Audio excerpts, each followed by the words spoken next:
Ukiangalia katika kifungu cha 23 wameweka ubunifu wa nyadhifa za juu.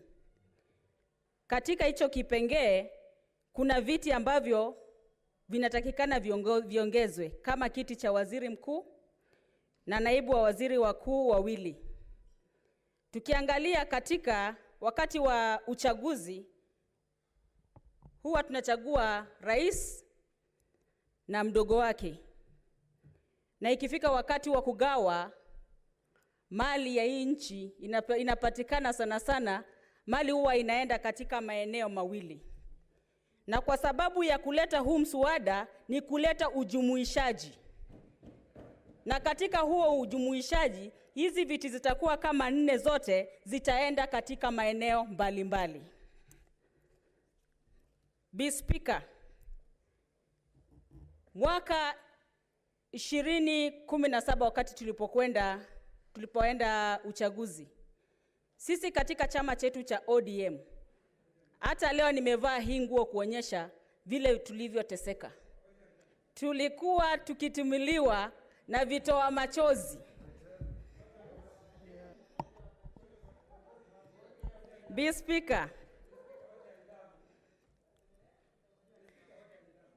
Speaker, huu mswada ni mswada mwema sana. Kuna hoja ya nidhamu kutoka Senator wa Laikipia, Senator Nderitu.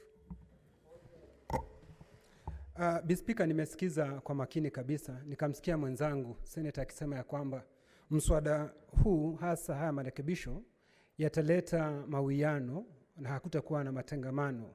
Jambo ambalo anazingatia ni kusema ya kwamba mali itakapokuwa ikigawa katika sehemu hii ya Kenya itaenda katika sehemu 4 kulingana na vile ambavyo ametuambia. Kwa sababu amesema ya kwamba ati katika kikatiba sasa kuna rais na makamu wake. Kwa hivyo mali inaenda katika sehemu hizi 2. Akasema ya kwamba kukiongezwa naibu mkuu, naibu na hawa manaibu, mali itaenda katika sehemu 4. Inamaanisha Kenya ina sehemu 4 ama wale wengine wa Kenya hawana manufaa katika nchi yetu ya Kenya.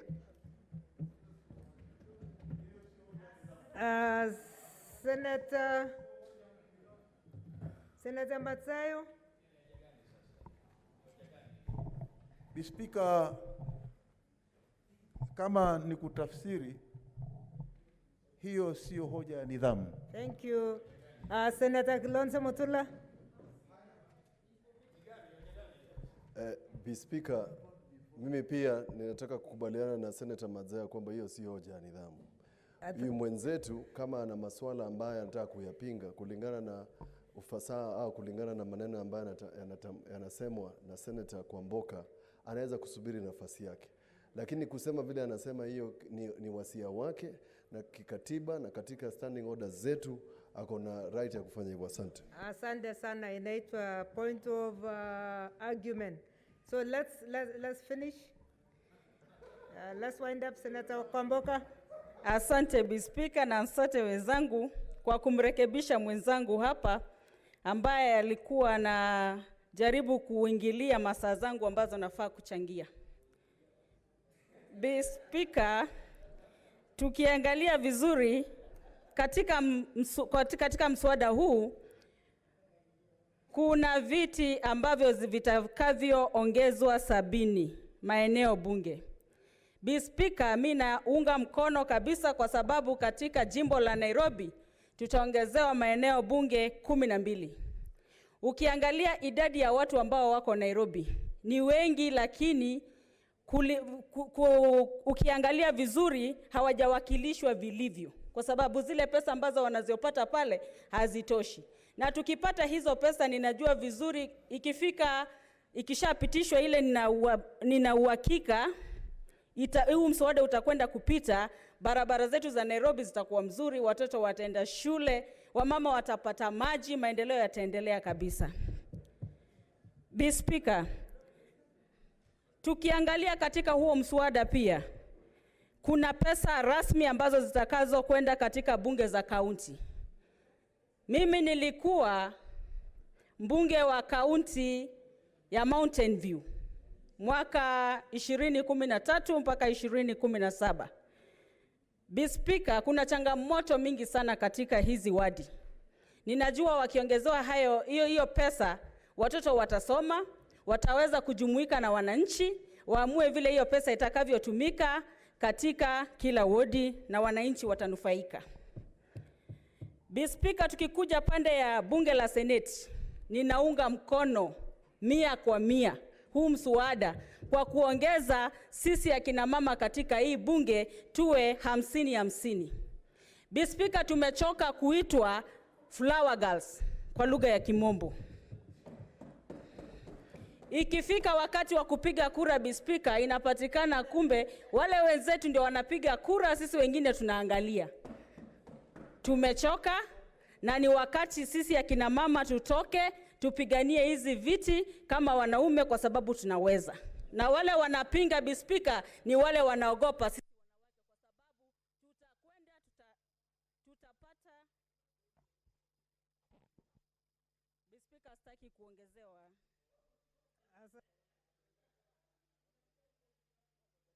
Bi Speaker, muda.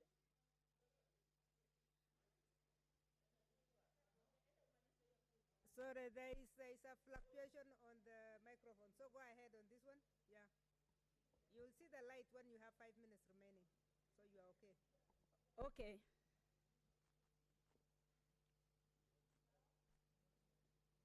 Yeah. Bi Speaker.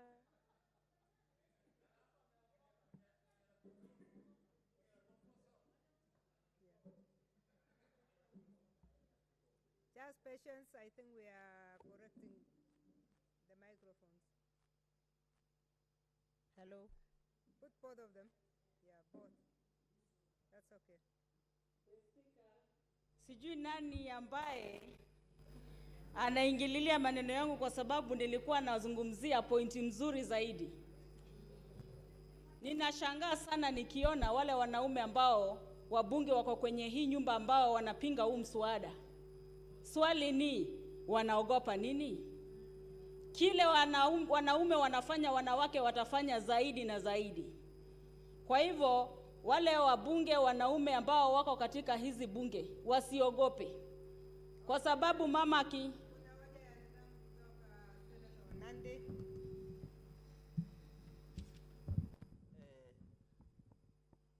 Mheshimiwa Speaker, singependa kuingilia dada yangu, rafiki yangu Senator Kwamboka. Itakuwa ni asante. Hoja ya nidhamu ni kwamba Mheshimiwa Speaker, Senator Kwamboka amesema ya kwamba kuwa wale ambao ni maseneta wateule hawapigi kura. Nafikiri hiyo ni kutosema kwa uwazi, kwa sababu angesema, kwa sababu kulingana na katiba kuna maamuzi mengi ambayo tumefanya katika bunge la Seneti.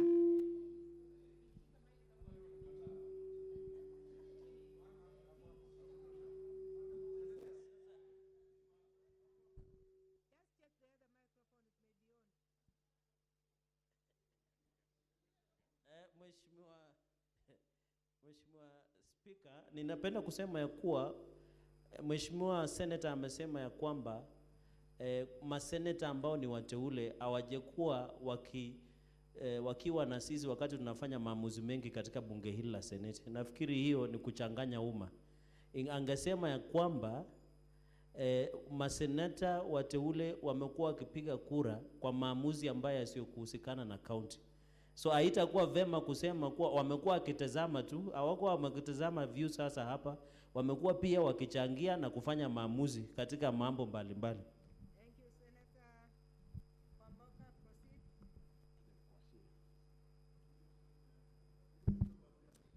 Bi Speaker, hiyo si hoja ya nidhamu na ningependa kumkumbusha.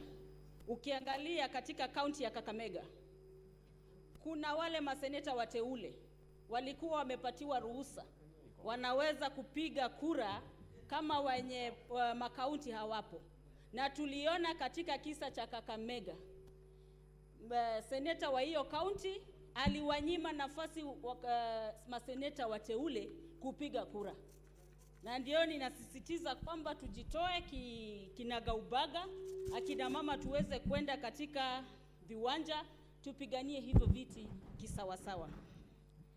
Na nikizidi kuendelea kuzungumuza, hiki kiti cha seneti cha kina mama, kuna wale wanasema wale wamama ambao wale wateule wa mama walikuwa kwenye bunge la kitaifa wataletwa hapa na kutakuwa na pesa. Ningependa kuwakumbusha kuwa hivyo viti wakati vilivyoundwa hakukuwa na pesa pale. Wenyewe walikaa chini na wakatengeza wakapata hicho kitita cha pesa. Kuna uwezekano tukikuja hapa hata sisi tutakaa chini, tutajua vile tutapata hiyo pesa, na hiyo pesa itaenda kusaidia wananchi wa Kenya. Mr. Speaker, tukiangalia katika huu mswada, tumeangalia kuwa huu mswada utanufaidi kila mtu. Hata kiongozi wa upinzani atapata nafasi katika nyumba ya kitaifa, na akiwa huko ataweza pia kuwakilisha wale ambao wanamfuata. Mr. Speaker, tukiangalia katika hizi viti za wateule katika bunge la kaunti na bunge la kitaifa, ikifika wakati wa uchaguzi wa kina mama, wale wanafaa waje wajazilie hizo viti. Tunakuta kuna wale maseneta ama wabunge wa kaunti waliokuwa wameteuliwa na vyama vyao, wanapitisha wakati ule unaofaa. Lakini katika huu mswada wameweka unaweza kuteuliwa kwa miaka 10 peke yake, ili uweze kuachia wengine pia waweze kuteuliwa. Mr. Speaker, ukiangalia katika hizi fedha za kusawazisha, hizo ni pesa kwa lugha ya kimombo inaitwa equalization fund. Kwa wale ambao hawatapata nafasi ya kuongezewa hizo maeneo bunge, wataweza kunufaidika kwa hizo pesa za kusawazisha ili waweze kujitekeleza kwa maendeleo. Mr. Speaker, tukienda katika vijana, kuna bodi ambayo inaundwa ya kusaidia vijana. Hiyo bodi ni ya maana kwa kuwa watafuatilizia kwa kila kaunti, waweze kuangalia kama hiyo pesa inatumika vile inatakikana. Kwa sababu ukienda katika makaunti mengi utapata ya kuwa kuna zile kazi ambazo vijana wanafaa kufanya, unapata hawapatiwi, inapewa watu wengine. Mr. Speaker, ningependa kuhimiza wananchi wa Kenya tushikane, tupitishe huu mswada, kwa sababu hakuna kitu ambacho kiko 100%. Kila kitu kina kasoro, na huu ni mwanzo. Tutapitisha na wakati mwingine wengine watakuja na watapitisha. Kwa hilo naweza himiza akina mama wote nchi mzima, huu mswada ni wetu.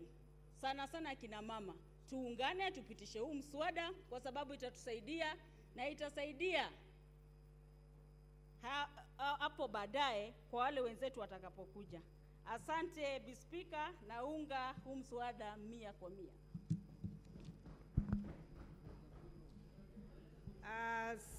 Senator Matsayo, Justice.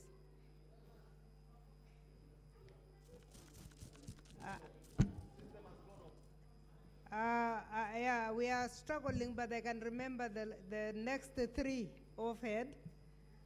So I think Matsayo was the next one I know. And sorry, we are waiting to see how we can sort out. But my memory reminds me of Matsayo, Nyamunga, and and Mwaura. No, just we are sorting you out. We will not leave you. We will not leave anybody. We are trying to recall. Senator Matsayo. Asante Bishkura, Speaker. Speaker, kitu cha kwanza nataka kumshukuru sana Senator Okongo Mogeni pamoja na kamati yake ya sheria na haki za binadamu.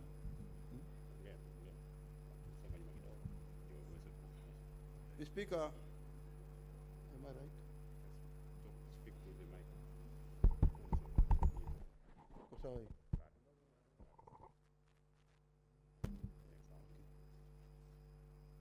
Mr. Speaker, mimi napenda kuongea kwa niaba ya watu wa Kilifi County na Kenya kwa ujumla.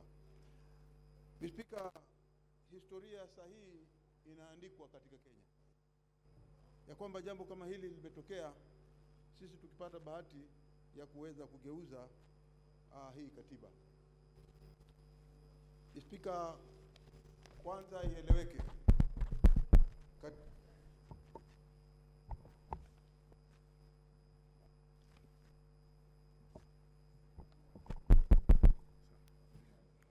Asante Mr. Speaker. Mr. Speaker, kitu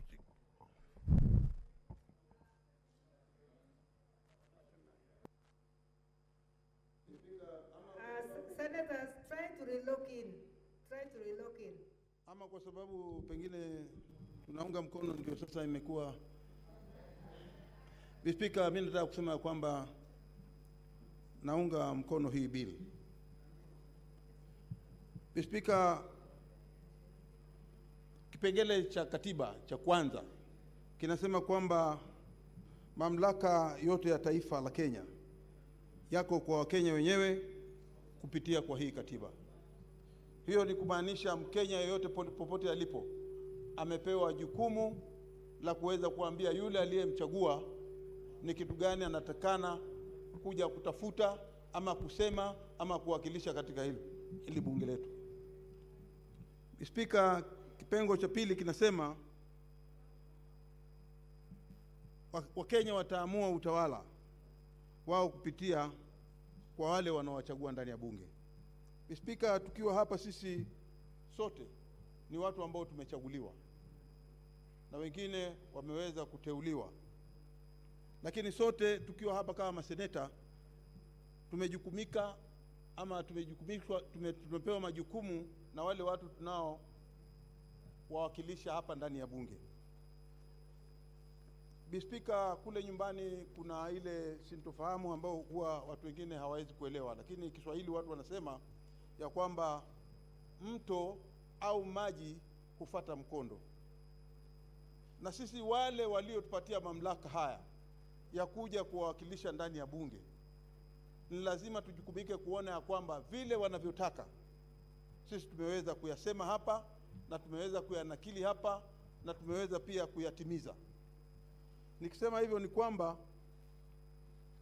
watu wa nyumbani walipiga kura wakisema ya kwamba wamepitisha, na mimi kama kiongozi wao ndani ya bunge, mimi pamoja na dadangu Zawadi, sisi tuko kama viongozi kutoka Kilifi County, ni jukumu letu kuona ya kwamba sisi tumeweza kuwakilisha na kuona ya kwamba haki zao zimeweza kutetewa hapa ndani. Ndiyo sababu ninasimama hapa nikisema ya kwamba hii bill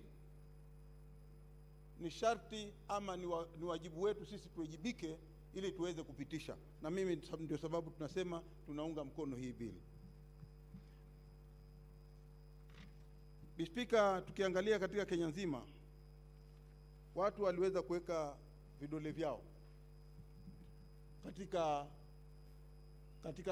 zile forms zilikuwa zimekuja ili watu waweze kuthibitisha ya kwamba wao wamesupport hii bill.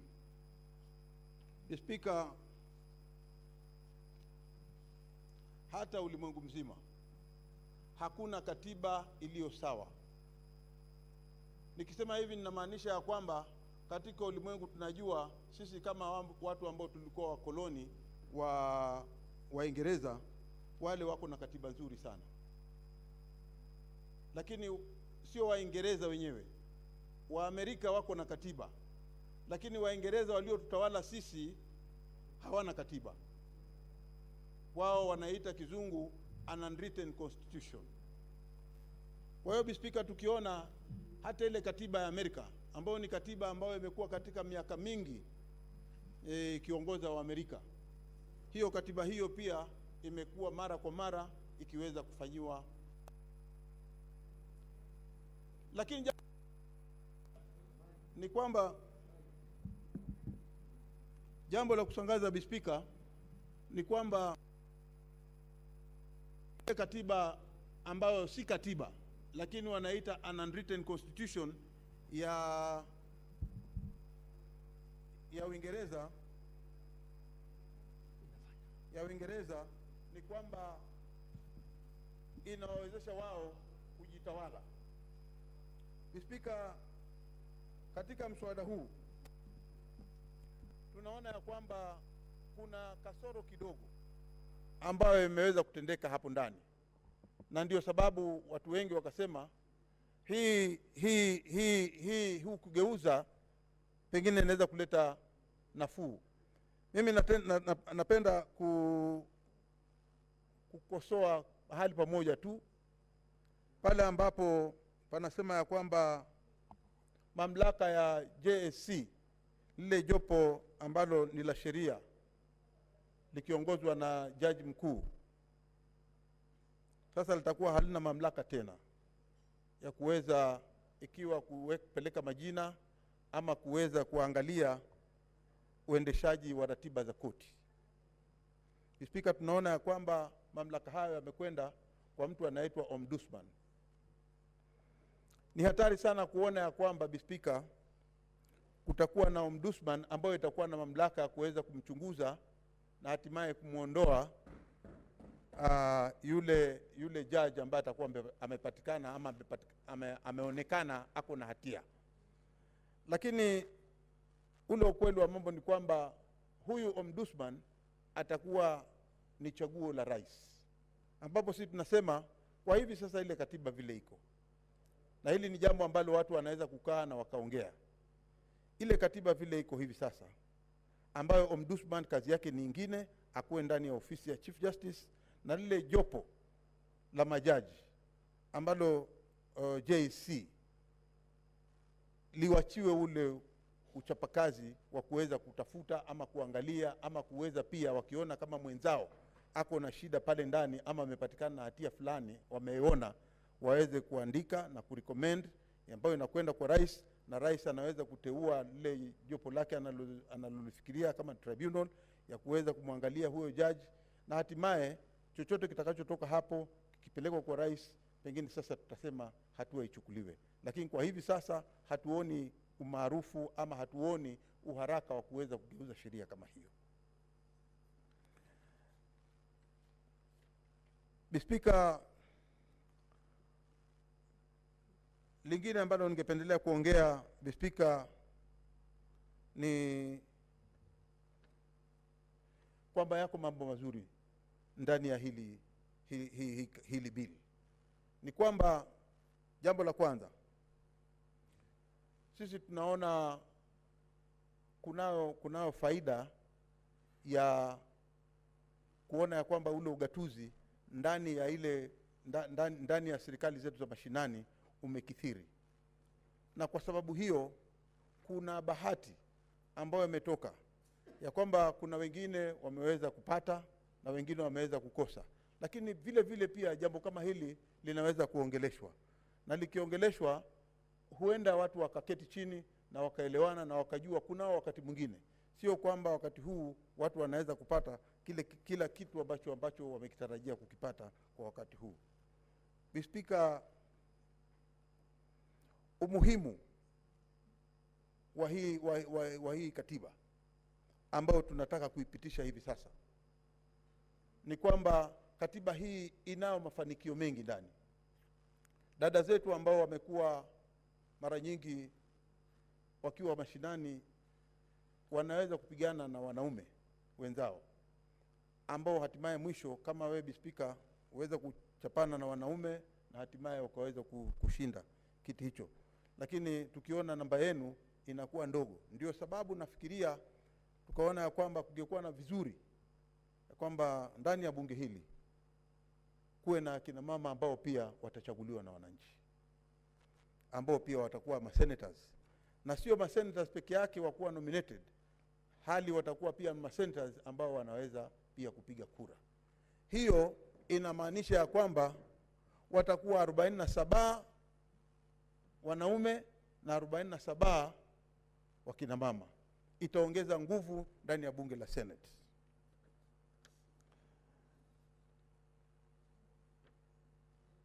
Hivi sasa tunaona ya kwamba kumetokea jinsia ambazo hatuwezi kuzielewa.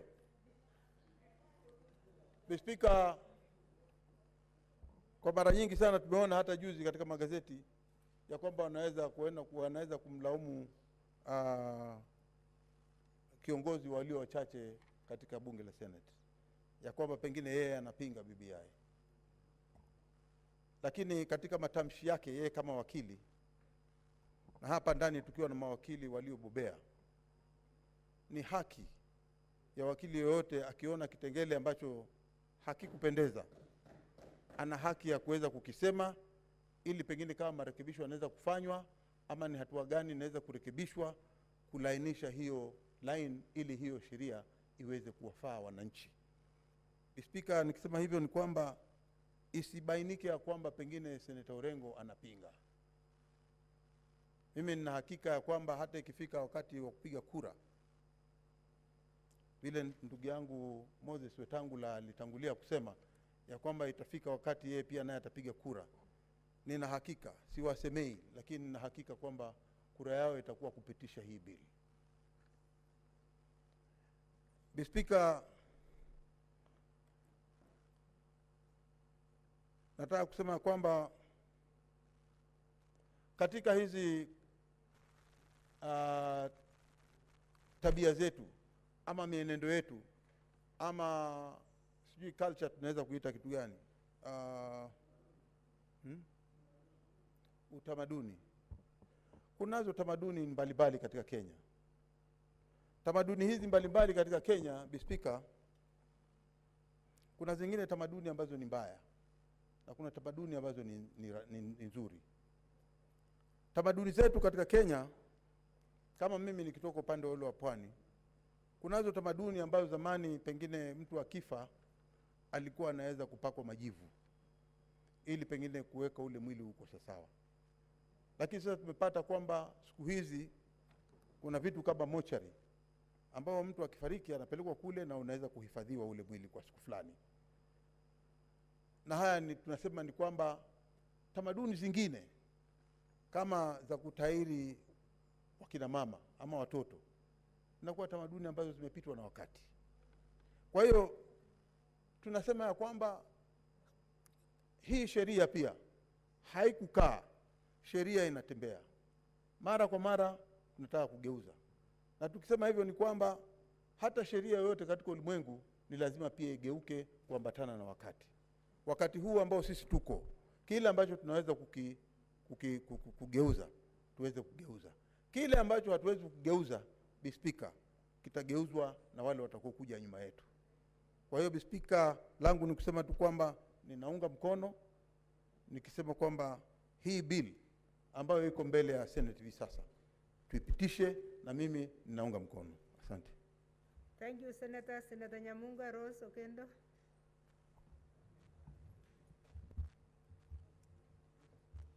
Thank you, Madam Speaker, for giving me this opportunity to add my voice or to support the constitutional amendment bill that is before this House. Before I say anything, Madam Speaker, I would like to appreciate the work that was done by the Joint Committee on Legal Matters, because from their work, we have learned a lot of things. We know how, we now understand this bill in a very subtle manner, and we can explain it anywhere we go, the pros and the cons. Madam Speaker, I want to remind Kenyans that it has been a long journey to reach where we have reached today. It did not come on the silver platter. There were a lot of sacrifices that our four leaders made to make us realize what we are now seeing today. And Madam Speaker, I also want to remind Kenyans that in life you cannot get everything in one day. And even if we look at our individual lives, we have a story to tell about where we started and where we are at. This is a story that each and every one of us can tell. Even as a nation, we must have a story.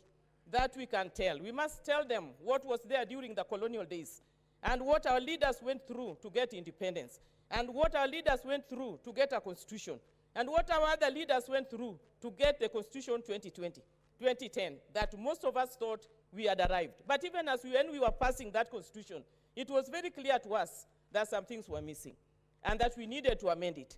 We are amending this constitution for the first time.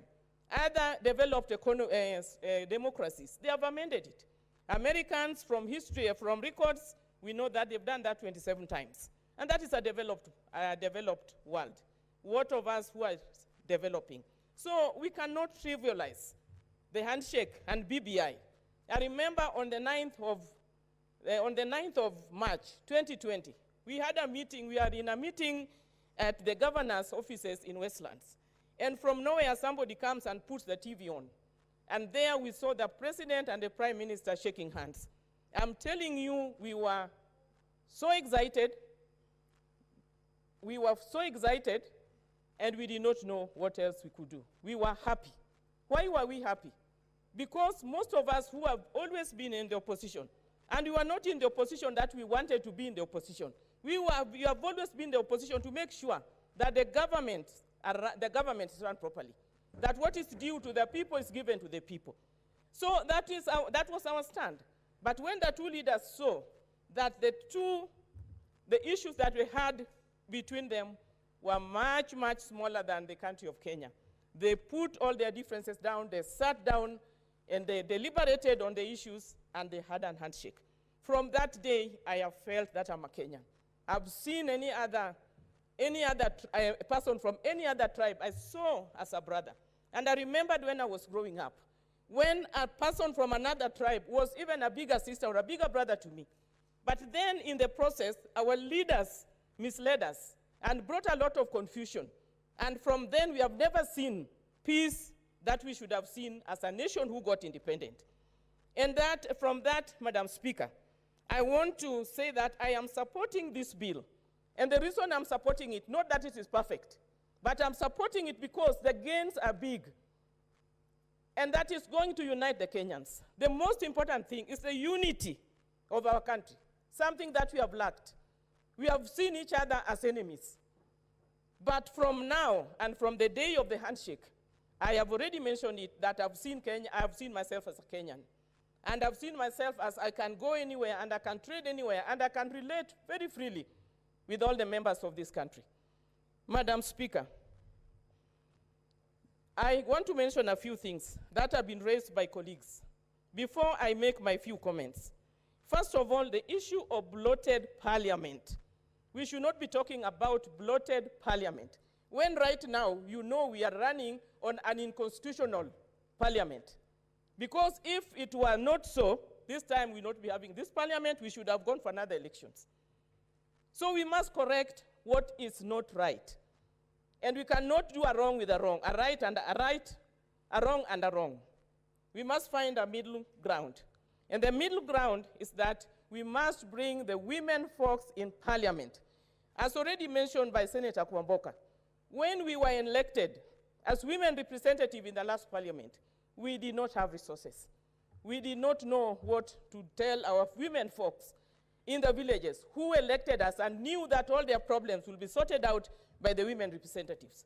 It took us 3 years for us to create a fund. So even in this parliament, in this Senate, I believe that if there will be need for us to create another fund to make the work of women easier or work of the Senate easier, we will do it and we will manage it. If we manage it then, as women alone, and this time we will be adjoined, because right now, we cannot even do our oversight in a proper manner. So that is a fund that we must look for. And we must tell Kenyans that we need this fund for us to do a proper oversight, to do our work in a proper manner, so that we don't have to wait for Auditor General. That Auditor General has said A, B, C, D, then we run. We cannot be reactive parliament. We have to be proactive. We must have offices that are functional, that should be able to identify where the problems are and bring it to the attention of the public. So that is one of the things that we are going to do as a Senate, and as a combined Senate where we have both male and female. Secondly, people have been saying that there is COVID, and the country is poor and we don't have money in the budget. I may ask a simple question. Why have we become poor? And who has made us so poor? I believe some of us who are propagating this bloated parliament and saying that there is no money, they know what has made Kenya poor. And the reason why we are poor is corruption. If we can go by the consensus, is that number one, how do you make sure that you disperse power of the presidency without emasculating the presidency itself, so that you do not end up with a weak president who cannot command any respect? That's on one side. On the other, how do you make sure that you have officers that are functional, that do not have an all too powerful president? By the way, beyond the president, the most powerful position of the president, in my opinion, is the Attorney General, because he will sit in the judiciary as a JSC commissioner, he will be a full cabinet minister in the executive, and he will also be a member of parliament, a full member of parliament. So in terms of power relations, it will be a question of power dynamics. But as I conclude, Madam Speaker, I think that is a good compromise. But I want to say this because I can see my time is over. That politics doesn't always follow logic, and bridging the gap between the two is not only the genius of leadership, but the masterstroke of any country's development. Politics is not for the perfect. It's about finding relevance in those imperfections and impacting the lives of many for the betterment of society. We as legislators have a one last moment to interrogate our decision, because it doesn't matter how good you are, how eloquent one speaks. The most important thing is whether you make the right decision for your country. I believe that a constitutional consensus may not be perfect, and I would prefer myself if the referendum bill would have provided for multiple questions so that you do away with what you do not agree. But now that we have to vote for a bill, I think, in my opinion, that the proposals so presented are largely okay. The intention may be questioned by many people, and I hope and I believe that the BBI shall be used for the best interest of this country. I have reservations, for example, with the number of nominated members. I think the National Assembly will be very crowded. I think people will not even be able to speak. But that is what we called for when we talked about the 2/3, unfortunately. It's like, speaking from both ends of our mouth. I have serious reservations with the issue of the ombudsman, the way he's appointed, but that office needs to be there in the judiciary, possibly appointed by the JSC. I fear for judges because they may actually be intimidated by the JSC himself, which now has the power to suspend without formation of a tribunal, as is provided for in the current constitution. These are things that would have been cured if we had gone by the logic that whatever went to the county assemblies was the draft bill, and so therefore that draft bill can be amended in the Senate.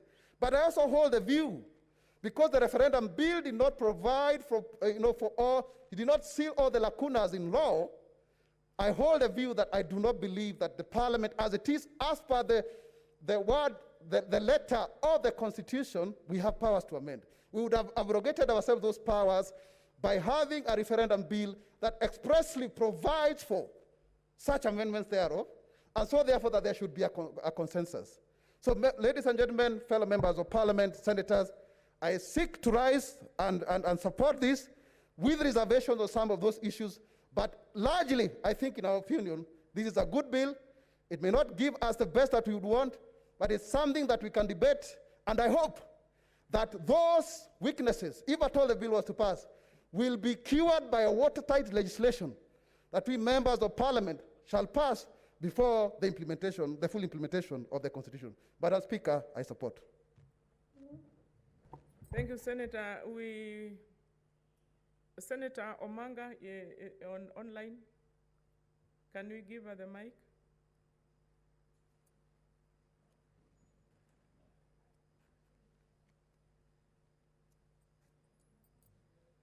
Thank you, Madam Speaker.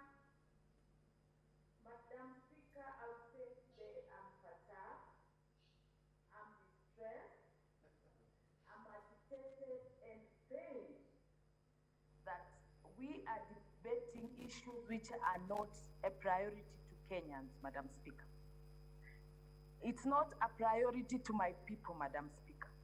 It saddens my heart, Madam Speaker, that my people are dying of COVID-19 because of lack of oxygen in hospitals, lack of ICU beds. They are unable to pay hospital bills, Madam Speaker. There is lack of vaccine. We don't have enough vaccine to vaccinate our people. Kenyans, Madam Speaker, especially in my county, Nairobi, are being evicted. Article 249, if you were to read it, Madam Speaker, I will tell you the objects and the purposes of these institutions. Protect the sovereignty of the people. Protect constitutionalism, Madam Speaker. So when we have a bill that proposes to get work, power from institutions and invest them in individuals, Mr. Speaker, there can never be any other serious assault to a constitution like what we are doing, because this is even creating a bigger, a stronger imperial president, which we should not be having at this material time. Madam Speaker, I have been lucky to have been in this parliament for quite some time. I am lucky that in 2018, we worked day and night to amend the Constitution of Kenya to share power. We shouldn't ask ourselves, why did we do it that way? Are we getting ourselves back to 2018, that now we have to amend the Constitution to create positions of power for individuals, Mr. Speaker, Madam Speaker? I am repeating this time, Madam Speaker, because in the whole proposed constitutional amendment, and I want to tell the country, the problem of this country is not about who is president, who is what, and it doesn't matter how many positions you want to create. We must be in a position to agree that in any election contest, there will always be a winner, there will always be a loser. And whenever somebody goes in an election and he loses an election and accepts the results of an election, you can never have people fighting. You always go back again and say, next time elections will come within 5 years, I am ready. Madam Speaker, the Constitution, this Constitution here, I had the opportunity and to debate, propose amendments to it. The bar or the threshold for making an amendment from what had come from Naivasha was, I think, 75%. And that is why we never amended it that time, because we could not erase the numbers that time. But Madam Speaker, if I remember what happened that time, because the issues of the opposition, creation of the opposition, Linda, creation of positions of influence so that somebody can come and mobilize his team within parliament, because we felt it was very unfair to leave a presidential candidate out of politics, is something that was strenuously opposed before we even got to where the draft was done, because some members of parliament thought that time, some of us and ideas or no, we thought it would be the president or whoever it is. So when we are thinking about amending a constitution or making a constitution, it must be done for posterity. It must be done with bearing in mind that the document of what we need to do is for the good of the people and not a few individuals, Madam Speaker. It pains me when I realize, Madam Speaker, the kind of gain, the kind of freedom that was secured through this enactment of this constitution continually and gets eroded because by the failure of the system to implement the constitution and to behave in a manner as if they will be permanently or Kenya, or as if Kenya will be a country that will never have any change in leadership. Politics are dynamic, Madam Speaker. Let us reason. Let us see what we can do. And the people out there, this document is coming to you. This is not your document. This is a document of a few people. We are only lying to ourselves because we have all decided to become subject to their ideas, to their minds. We are captives. Parliament is captured. They are now getting to the judiciary. They want to capture the judiciary, Madam Speaker. And unless the public stands out to seriously defend this position, because we've been lied to. This is a popular initiative when it is not. The people knew if the executive wants to make change in the law, they would have applied Article 256. We would have gone there. They would have come here, we would have debated, we would have made amendments, we would have really participated in it. But when you find people running away from the provisions of Article 109, where legislation is done through bills, and bills are sent by the president to become law, and the ones now to run away out of that provision and then tell us, here is a bill, you can only talk, you can only do ABCD, you can't amend a comma, you can't do anything. This is serious dictatorship. We must free this country. And by freeing this country, it's for us to rise up and say, yes, the bill is here, then let's go back to the people, let's campaign against it. That's how we can really secure this country. Madam Speaker, I have looked at Article 89, where we are getting the power to create constituencies from the IEBC. Yeah, this document is meant to ensure fairness, equity, and because that's the foundation, the cornerstone of our Constitution and Article 10. Madam Speaker, what equity are we discussing? What fairness are we talking about? When, for example, if you are to apply the formula provided for by the Constitution, the county of Meru, which I represent personally, by application of a formula, Meru would have gotten an extra constituency. It would be foolish of me to sit here and start talking about supporting a bill which in itself continues to perpetuate an inequality and fairness to the people of Meru. Yet, when you have people talking about sharing of CDF is through constituencies, we'll be losing one constituency. Why can't we agree? Yes. Each one of us must stick on his lane. If it's about proposal to create constituencies, let us say we are proposing to create 70. But leave the matter to IEBC. How do you want me to sit here to participate in changes and judges who are supposed to act independently and decide the matters on merit? Madam Speaker, any institution or the executive is so greedy for power to the extent that they want to extend their tentacles in parliament to the judiciary and everything else. We must tell them no. This has come to a stop. This executive greed for power will endeavor everyone. Madam Speaker, many members have spoken, but many members have never been a victim of state conspiracy. And the only way to be sure you are safe is not when you enjoy some small favor or small kind of power because you are leader of majority, you are whip, or whoever it is. You are better off with a strong institution like the judiciary. You are better off with a good constitution and good law, because when your worst enemy will be applying the law on you, you will be safe, you will have somewhere to run to for interest. Madam Speaker, as I go, as I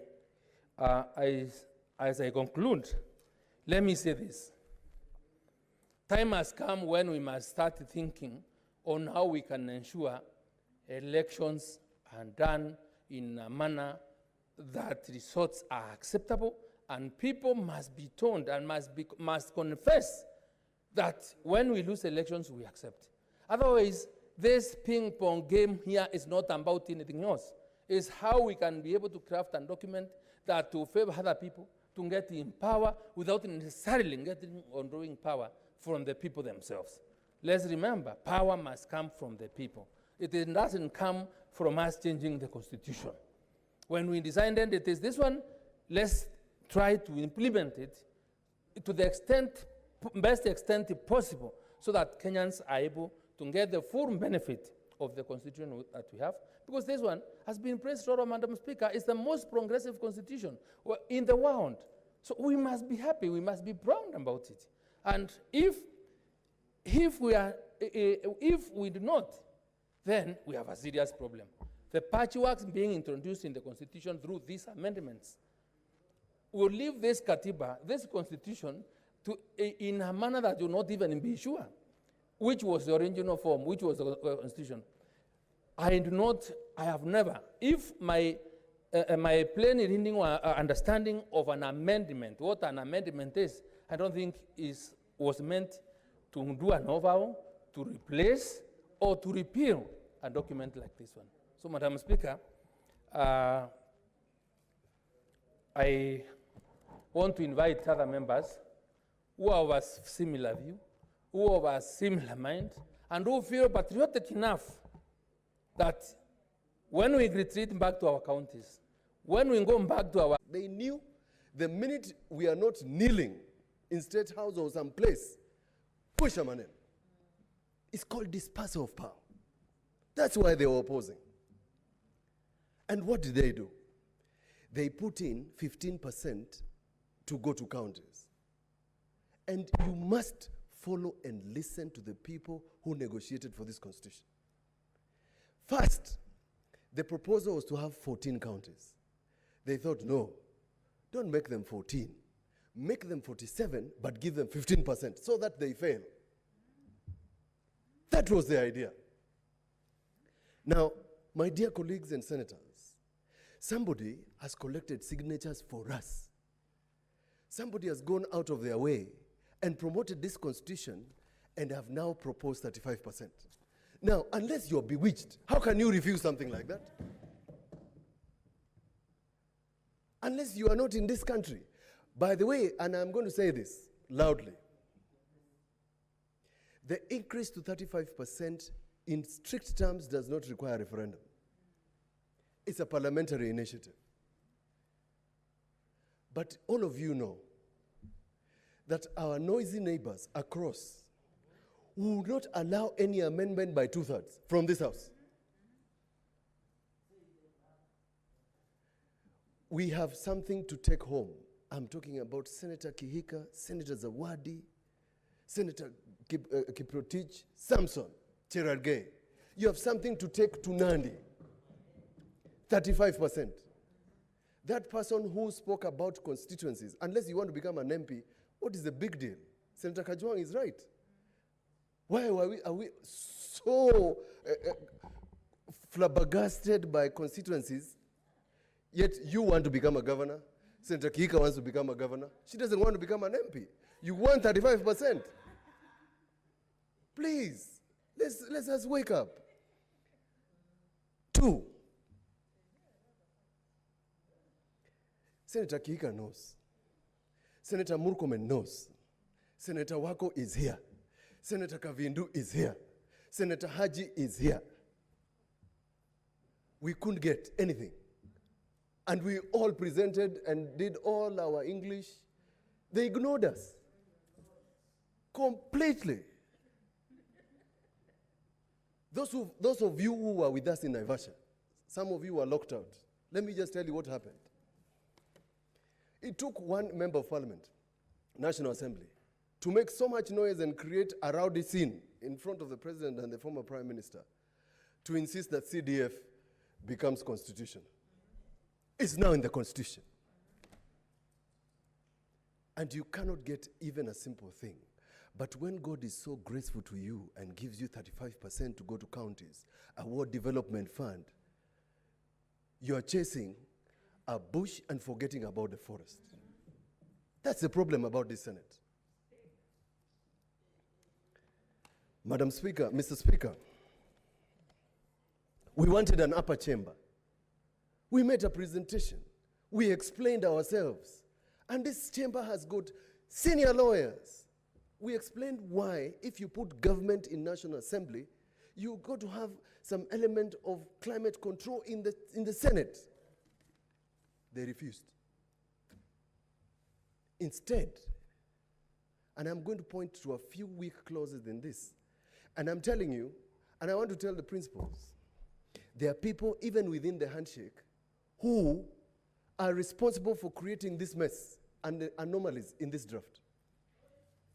They are the ones. The sabotage is within you. Small little typographical errors, even a student, first year student would not do. How did we end up with typographical errors in a document that has come from the highest possible place? It's an embarrassment. Now, let me point out to three. What would appear? You have mentioned about judges. I had the pleasure of representing 2 judges who were removed by the then Justice Minister Kiraito Murungi in collaboration with the late Justice Gisheru in something they called radical surgery, where the surgeon forgot about his patient. Morticians. What was then, according to NAC, a way of getting rid of Kanu judges. And I represented them. And let me tell you, that was the beginning of causing mayhem in this country. Now, the person who included clause 43, in my view, is an amateur student of drafting. Because Article 168 of the Constitution on the question of removal of judges is a chapter on its own. And that chapter talks about how you suspend a judge. Now, the judge can only be suspended on the recommendation of JSC by the president. And then the president appoints a tribunal. Now, this poor drafts person, a person who doesn't even qualify to be my pupil at Kilonzo and Company Advocates, puts a clause to suspend a judge through JSC without any recourse and without any policy, without anything, and without a right of hearing. Poor draftsmanship. Can that be enough for us to nullify this draft? The answer is no, because you cannot implement it. And if you think you're going to remove Mwilu, Justice Mwilu, by this clause, forget it. It will not happen.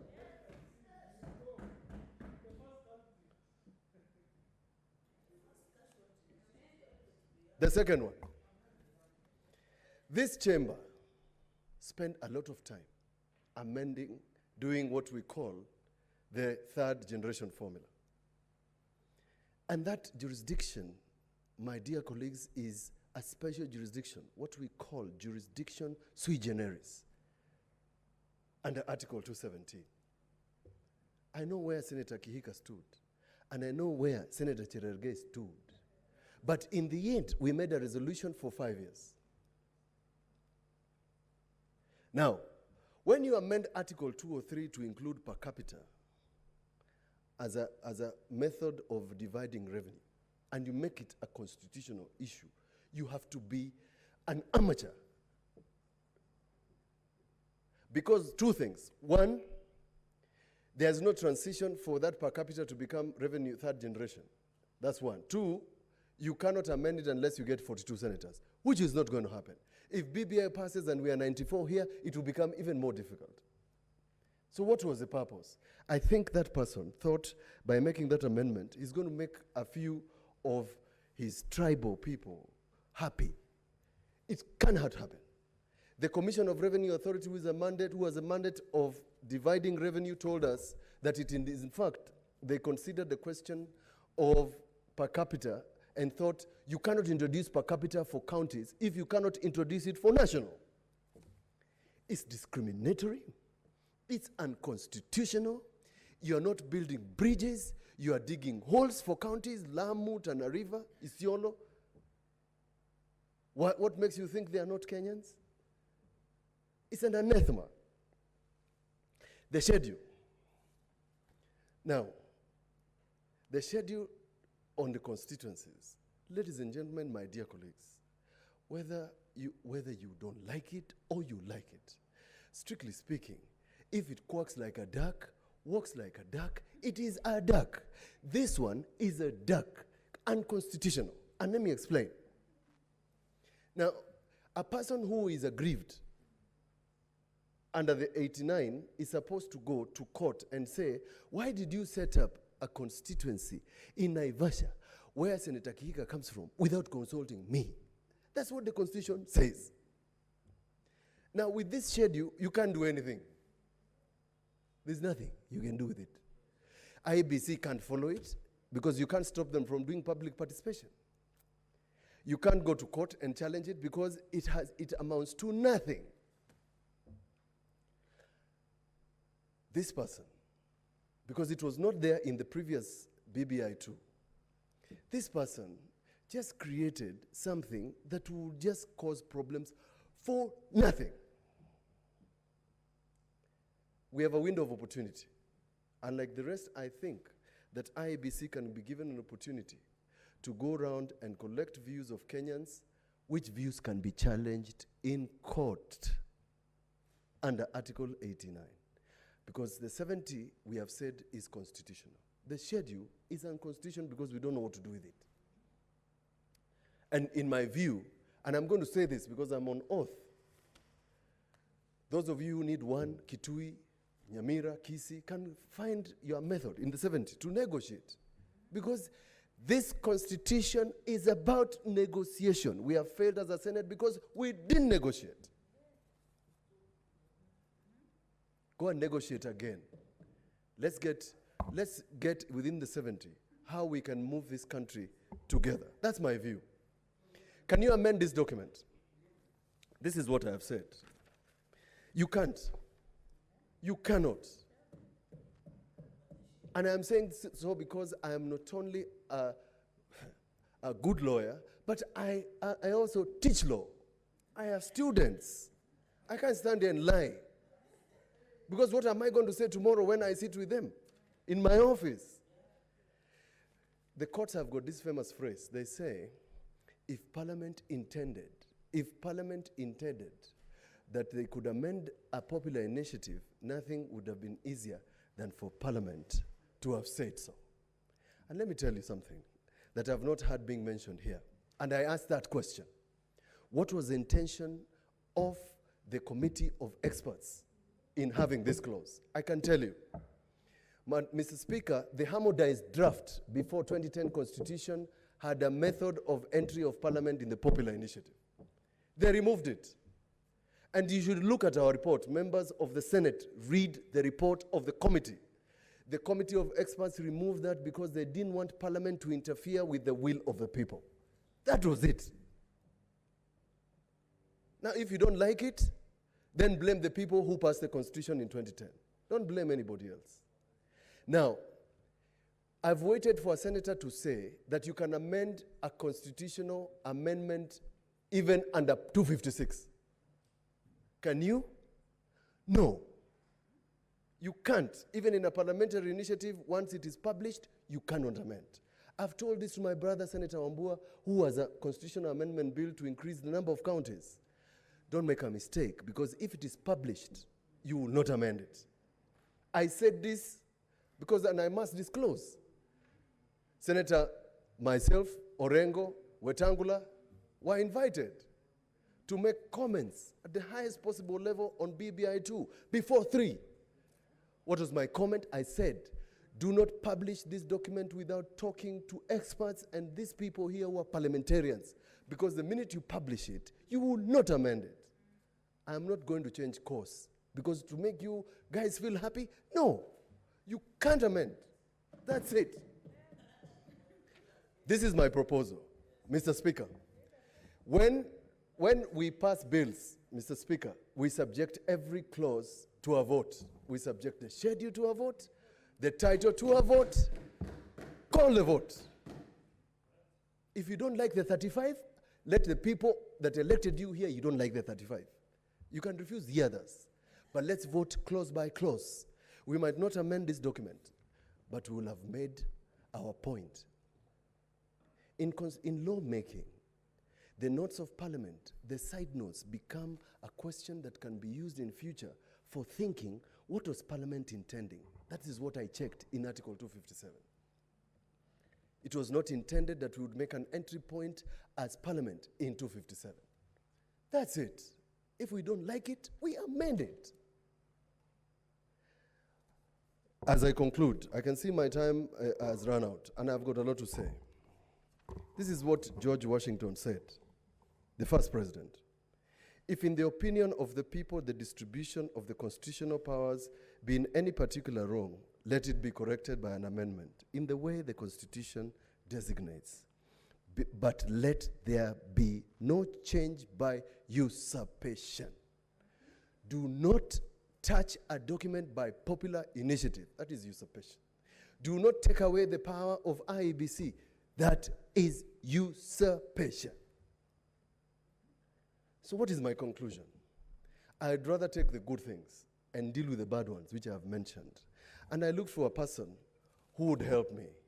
And I found a gentleman called Benjamin Franklin, before passing of the American Constitution, said this: "Thus I consent, sir, to this Constitution, because I expect no better, and because I am not sure it is not the best. The opinion I have had of its errors, I sacrifice for the public good." As Senator of Makueni, I sacrifice 35% for the errors. I sacrifice public good. Please add me 1 more minute.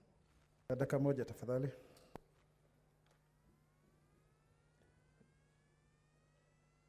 2007 was a bad year.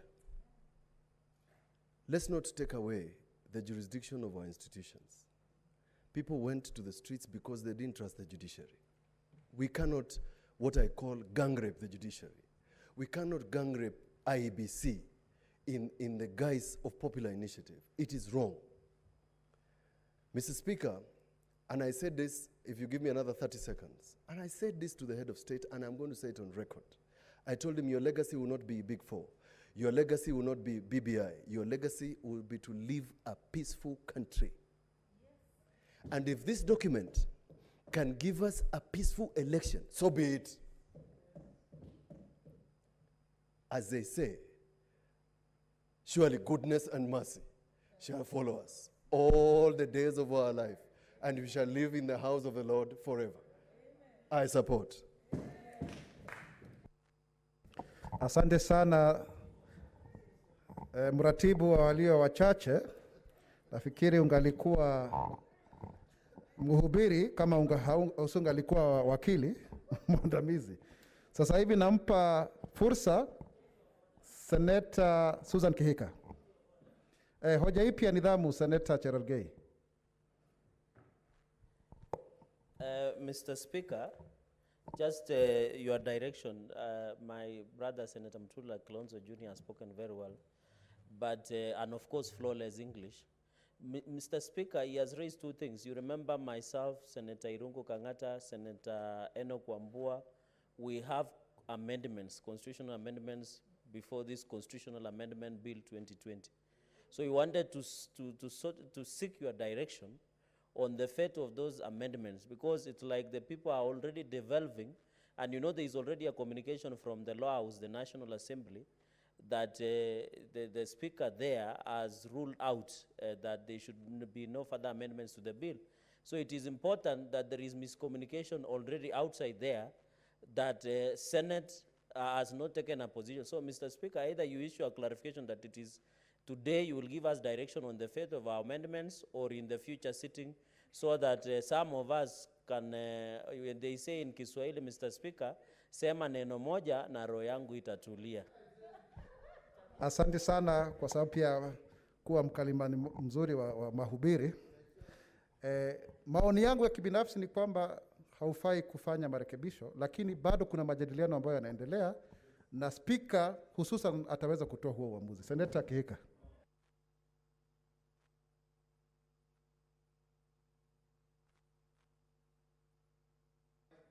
There. Thank you, Mr. Speaker, and I also rise to give my contribution towards this, the Constitution of Kenya Amendment Bill 2020. And before I proceed, I have taken note that we do have quite a few preachers in the House. So if anything, I think we should be in a good place. So as I speak, Mr. Speaker, or rather as I give my thoughts on this, I think the most important thing that sticks out to me is the process of how this, the Constitution of Kenya Amendment Bill got to the House of Parliament, both the National Assembly as well as the Senate. My opinion, Mr. Speaker, would be that this is a backdoor kind of popular initiative through Article 257. I have heard the very distinguished minority whip give a very eloquent speech on how as long as you have the 1 million signatures, you should be able to bring a popular initiative. And in some way, yes, I agree with that. But Mr. Speaker, I think there is bad faith as far as this popular initiative. In the fact that we all know, since we are not visitors in Kenya, we have lived in Kenya and we have been seeing what has been going on. This bill was created by two people through something they call a handshake, which I have never understood what it means nor what it brings. And that is what has gotten us to this point, from the handshake through, I think, to something else they call a BBI, whatever that is, and eventually to what they are claiming to be the popular initiative. I believe that the spirit of the Constitution, as well as the framers of this Constitution, could not have envisaged that the President of the Republic, as well as a former Prime Minister, with a party large enough to influence the going on of Parliament, both in the National Assembly and Senate, coming together would then take advantage or use this popular initiative as the vehicle to bring these amendments. I believe the spirit of the Constitution may have been that such, this was more for the Wanjikos out there to be able to bring it here. But that's neither here nor there, but it is my weighted opinion that from the beginning, we have a very messed up unconstitutional bill here. And I will go ahead to explain some of the things that stand out to me and that actually stink. Let me begin. We also have had the issues. We have seen and read and actually seen some of those where we have some different county assemblies with different bills from others. We've also been given different ones, that of the Senate as well as that of the National Assembly, which then begs the question as to which, once they are passed by the county assemblies and the one, say, from the Senate and the National Assembly, which one then proceeds to the people for a referendum. It's actually quite interesting to watch as we do things using the back door and then try to sanitize them. Let me begin, Mr. Speaker. I know we have had a lot, very musical, very poetic justifications of why the country is pregnant with a constitutional moment. And I call it bullshit. Okay. It's just an English word. I do not think that we have a constitutional moment in our hands, Mr. Speaker, sir. When someone tells us that the US Constitution was amended 27 times, has so far been amended 27 times, I would like to remind them. Samahani, Senator Kihika, hiyo lugha ambayo umetumia haikubaliki katika bunge la Seneti. Tunakuomba utumie lugha ambayo inakubalika. Oh, sorry, I'm not speaking in Swahili. That would be traumatic for the House. Maybe in the parliamentary language that would be softer and nicer. I just do not think that we have a constitutional moment at this point. Now, I was talking about the 27 amendments that have been, someone has talked about on the floor, that the US Constitution alone, just as an example, has been amended 27 times. And I would like to remind the distinguished senators saying that the US Constitution has been in place since 1787. So it has taken 234 years to have 27 amendments. And why do I bring that up? To say that we don't need to rush to come up with a constitutional amendment. I believe that at this point in time, our country is facing more difficult, serious issues whose attention we should be focusing on instead of these constitutional amendments that I believe are not a priority at this point in time. So there is no rush. There is some good things in it that perhaps can be discussed as we move on in time, as we reopen it up, because I also do not believe that as a Senate, we cannot change anything, even a comma or a full stop, as we are told. I do not believe that the Constitution would have would give us time to have public participation or to consult with the public, for it to then state that whatever came out of those public participations would not find their way onto the amendments or anything. So I totally disagree with that line of reasoning, and join my colleagues who say that yes, we should be able to make amendments, to bring amendments to this amendment. The reason we went through public participation is so that we are able to take all those other issues, and also from ourselves that we think should be amended. And also, let's now talk a bit about gender, Mr. Speaker, sir. I have heard the women of this House and the male senators as well very passionately talk, some for and some against.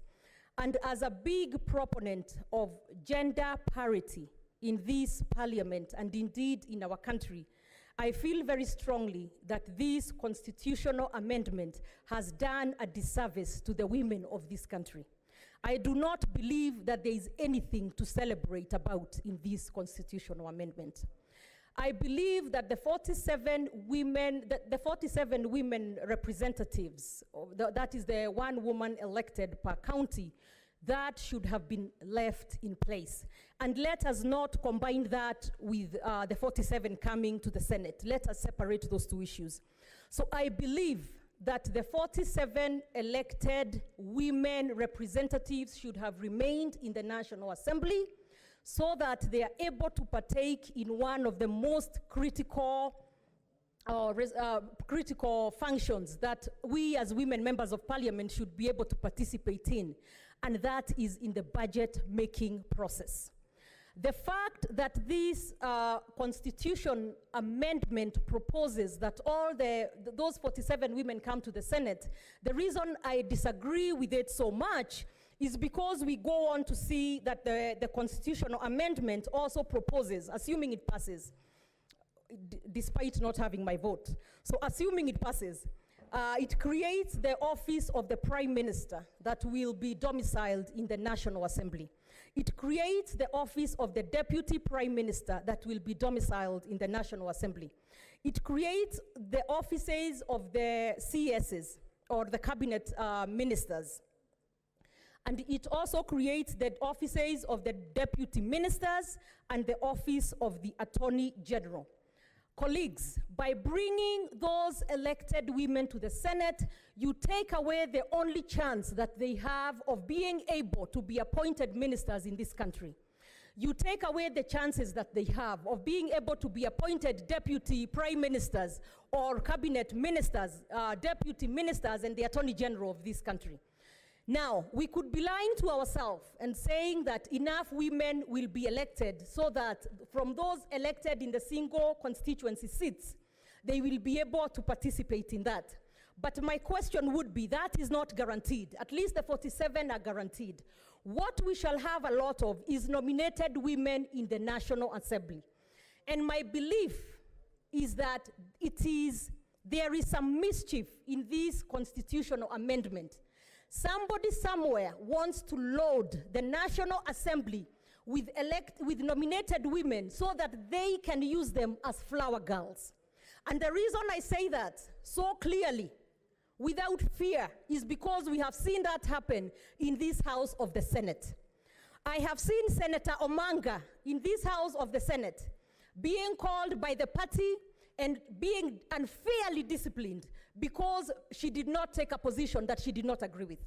I have seen that happen to Senator Falhada as well. I have seen it happen to Senator Mary Senator. I have seen it happen to Senator Prengei, my senator from Nakuru County. I have also seen it happen to our speaker, from the speaker's panel, the speaker now on the chair, Senator Mwaura. I have also seen it happen to Senator Canon Naomi Wako. I have seen it where we are called for a meeting by the party, and even I did not attend those meetings. But because I'm elected, there is not a thing that the party could do. But the only thing that the party could do is then come for the nominated senators, try to gag them, discipline them, and now they are actually in court and have been going through the court process. So my belief is that somebody wants to load the National Assembly with nominated women so that they can have flower girls there, and so that they can be able then to continue running this country as a kiosk. So that when they decide they want to extend their term, they have enough flower girls to do that, whom they can gag and make sure that they vote in the way that they want to vote. So my suggestion is that the 47 women remain in the National Assembly, in addition to those who will be elected in the single constituencies, because I'm sure there will be a few. We have about 23 right now. So hopefully that number will increase given the additional constituencies, and then do a top-up on top of that. But I also have an issue with the top-up. According to clause 13 of this constitutional amendment, they have a sunset clause, which then does away with the affirmative action seats, the top-up seats, after 15 years. My question then would be, what exactly do they anticipate that will happen in this country as far as gender equality in 15 years? I don't think the needle will have moved much. So I think it's an exercise that will only give a little to pass this and then take it away in 15 years, and we shall continue having the very few numbers that we have. Now, in the United States of America, only 34% of women, in the United States of America, in the House of Representatives, there are only 23.6% women. And that I'm talking about a house that has been in existence for 232 years. So they've only achieved 23.6% women representation. In the Senate, the upper house, they only have 25%, which is 25 senators out of 100 senators. That is in 232 years. In the Parliament of the UK, they only have 34% women in the House of Commons, and only 28% in the House of Lords. And this is a parliament that has been in existence since the 13th century. I want us to internalize that. So by telling us that you will take away through the sunset clause in 15 years these top-up seats, then you're just setting us up to fail. And that is why I feel as though they are giving on one hand and taking away in the other. Because at least for right now, we have those seats such as the women representative seats, which do not have sunset clause. And why is it that it's only the women's seats that are traded around? Why couldn't they add the 47 to the Senate, but also leave the 47 at the National Assembly level? I also had some senators here talking in a very condescending manner about the women in the National Assembly who have GAF, which is the National Government Affirmative Action Fund, and talking about their only being able to buy tents and chairs. My friends, for the women in the rural areas, those tents and chairs and the bursaries that they get from their women representatives mean a great deal. The 8 million shillings per constituency is a lot better than the zero that they will have in this house. So the women are able to be empowered a little bit with that little than the zero that is here. And maybe in the next cycle or two, they are able to run for the single constituency, the Senate, or even the governor's seats. So let us not take away what they have and bring them here where there is zero and where we know how hard it is to maintain these seats without anything. They've talked a lot about the oversight fund that should come here. And I want to say these guys must be visitors in Jerusalem. We have been here, we have been fighting for the oversight fund, and the same principals who are helping them bring this amendment have not had good faith enough to be able to help us pass that or get that. So let us not give the rabbit or whatever it is that's in the hand for two that are in the bush. So what I propose is that those in the National Assembly with the GAF stay there and then add more women to the Senate, because I also believe that they should be able to vote and not be used as flower girls, like we have seen in the last few instances. And we do not need a constitutional amendment to get the 2/3 gender principle in place.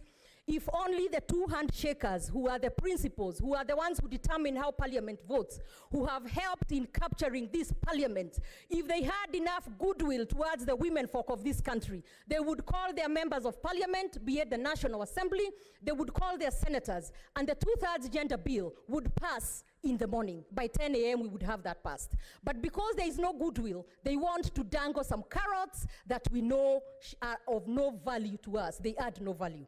And I also take this opportunity to congratulate Senator Kavindu from Machakos, because she has helped this house become 2/3 gender principle compliant. So I'm very, very happy for that, and more women should be empowered. And thank you very much, and I wish you very well as you continue serving those of Machakos.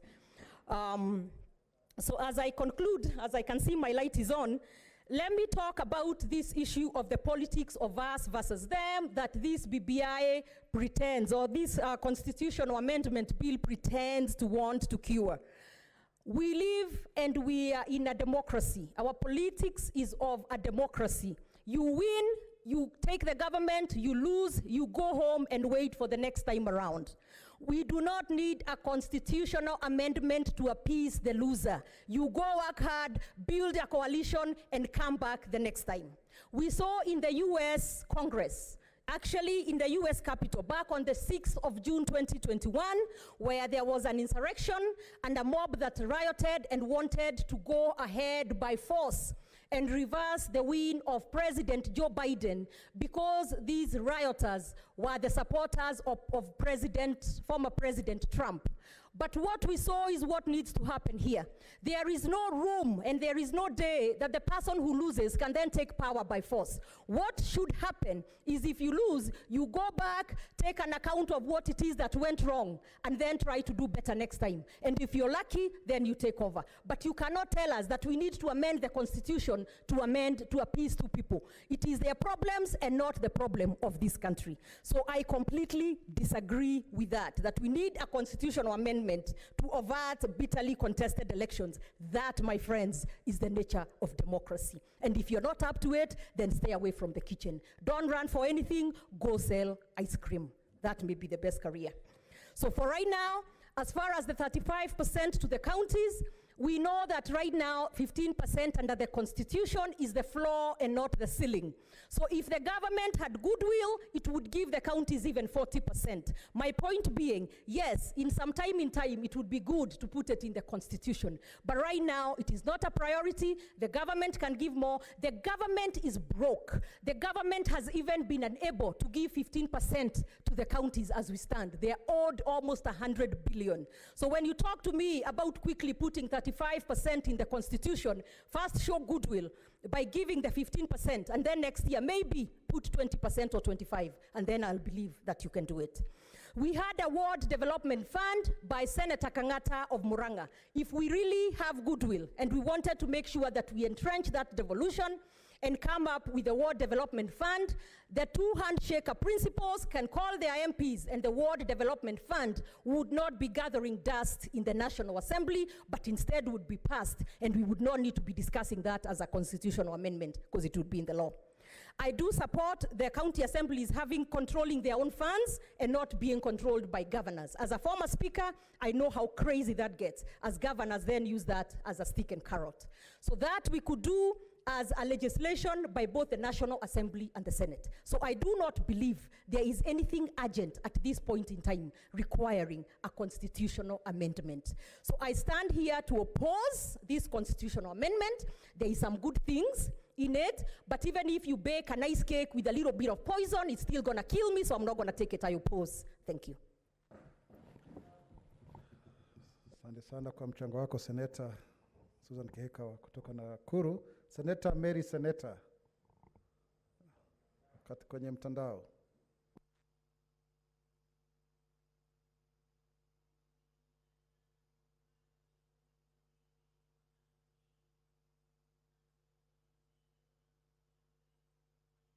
The bill is important, but it is not a priority to Kenyans. Samahani Senator, una dakika 13, na pia nataka kutoa uamuzi kutoka kipengele cha 106 kwamba kwa sababu tuna maseneta watatu ambao wamesalia, basi tutamaliza huu mjadala leo. Kwa hiyo mwenyekiti wa kamati uwe chonjo, unaweza kuendelea. Thank you. I am saying that I want to go on record by saying that the bill is important, but it is not a priority to Kenyans. Right now, we are at the middle of a pandemic. We are also in an economic crisis. Kenyans are being faced by a lot of challenges that have been brought by the COVID-19 pandemic. Kenyans are struggling with unemployment rates, and therefore, Mr. Speaker, to me, this is not a priority that the Senate and the National Assembly should be hurrying up to this debate upon. Mr. Speaker, but I also want to point out a few issues.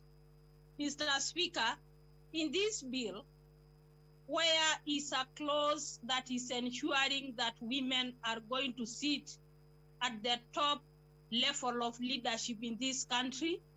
If we are extending or expanding the executive in the bill, if the promoters are for equity purposes, where is the clause to ensure that women are going to sit in the executive? Mr. Speaker, where is the clause that will ensure that the minority tribes like the Ilmolo, the Iljamus, and others who do not have numbers will be sitting in the executive? If the promoters were genuine, that they wanted equity, and they wanted to address issues of equality, why don't we have a clause or an amendment within the bill that ensures that the minority are also factored in the executive? We could be seeing maybe a deputy prime minister or a deputy president, for that matter, being given to the minority tribe. But in this bill, having gone through it, I've only seen leadership coming from majority and populous areas. Mr. Speaker, I also have an issue with the increase of members of parliament. An increase in the number of members of parliament is an increase in the persons who are going to be attached to the members of parliament, an increase to the number of officers, an increase to the number of CDF staff, an increase to the human resource that is going to be attached to the members of parliament, and therefore an increase burden to the already overtaxed Kenyans. Kenyans are already overtaxed. Today, Mr. Speaker, not many Kenyans can even afford fuel. We are already overtaxed. And therefore, an increase to the members of parliament and to the Senate is an increase to the burden which is going to face Kenyans even in future. Mr. Speaker, in the amendments to increase the number of the membership of Senate, there is no clause to ensure that there are minority tribes nominations and minority and also representatives of persons with disability. Mr. Speaker, I also have an issue of an increased allocation going to counties. This one, this is an issue that will encourage so many Kenyans to really think that there will be a lot of money going to counties. But at the moment, we are already seeing counties without salaries for the last 3 months. So why don't we ask ourselves, if at the moment we are not even able to give counties 15%, where are we getting this 35% with this kind of an economy where Kenyans are barely even affording bread? Mr. Speaker, I also have an issue with women representatives being moved to the Senate without a fund. The Affirmative Action Fund, which was created for the 47 women representatives, was good for the women feasibility, and therefore helping these women to be able to be even elected for other elective seats. But when you send them to the Senate without a fund, these women will not be able to do any projects, be it social development or physical development that is highly needed by our constituents. And therefore, this will mean demeaning these seats for women and making women look like they will not be able to do any kind of project. Mr. Speaker, an increase of women in the Senate is welcome. For me, it's a good idea, but we should capacitate these women by giving the Senate an oversight fund and making sure that it is also in the Constitution, just like the Ward Development Fund, just like the Constituency Development Fund, just like the county allocation, which is 35%. It should also be in the Constitution so that we don't look like women must always fight to get some little allocation. It should also be in the Constitution. Mr. Speaker, I think this bill is just an issue of, it's just an amendment of creating seats and also of giving power to those ones who are going to lose in an election. I think what we should be doing as Kenyans and as Parliament is strengthening our independent institutions like IEBC. We should be looking at equipping IEBC, giving more allocation to IEBC, and preparing it for a transparent election that will make sure that those ones who have the votes will be in office and not an issue of giving power to people through a bill. I thank you, Mr. Speaker. Asante sana kwa maelezo yako ya ufasaha na hotuba yako nzuri. Sasa hivi nampa Seneta Ruto John Kinyua kutoka Laikipia. Asante Bwana Spika kwa kunipa fursa hii. Kwanza kabisa nataka kupongeza kamati ya haki, masuala ya kisheria na haki za kibinadamu, Senator Okongo Omugeni akiwa mwenyekiti kwa kazi nzuri waliofanya ya kuweza kuchanganua haya mabadiliko ya kikatiba. Kwanza kabisa nataka kusema haya masuala ya kikatiba ni mambo muhimu sana, tunapaswa tuyaangalie kwa mapana na marefu. Lakini Bwana Spika, kabla sijaweza kujitosa katika hayo mabadiliko ya kisheria, ni vizuri julikane wazi jambo ambalo ni la dharura wakati huu, ni masuala ambayo yameweza kuwakumba wa Kenya. Kuna ugonjwa ambao umekuja, ambao umekuwa ukiwasumbua wa Kenya, ugonjwa wa corona. Watu wengi wamekuwa wakisumbuliwa na ule ugonjwa, na ukiangalia katika sehemu nyingi za dunia, hasa India, unaona vile watu ambavyo wanaendelea kusononeka kutokana na ule ugonjwa. Mimi naona ya kwamba sisi jambo ambalo tungekuwa tukizingatia sana ni kuangalia kwamba Wakenya wetu wanaweza kujikinga kutoka na ugonjwa ule, na hasa kuwapatia zile tiba ambazo zinapatikana ndio waweze kujikinga na ugonjwa ule. Ukiangalia sana Bwana Spika, ni ya kwamba ugonjwa huu umeleta sintofahamu katika nchi yetu. Watu wanaendelea kufa. Jambo ambalo idara ambayo inahusika ya afya, ukizingatia hasa NHIF ambayo inashughulika kuwalipia wagonjwa ambao wamepata ugonjwa, hawalipiwi watu wakipata huu ugonjwa. Kwa hivyo jambo la muhimu ambalo lingekuwa ni dharura ambalo tungekuwa tukiliongea katika jumba hili, si kuangalia marekebisho ya katiba, tungekuwa tukiangalia vile ambavyo tutasaidia watu wetu ambao wamekosa kazi, wamekosa ajira kutokana na ule ugonjwa. Lakini kwa sababu haya marekebisho yako katika bunge, niangalie moja kwa moja.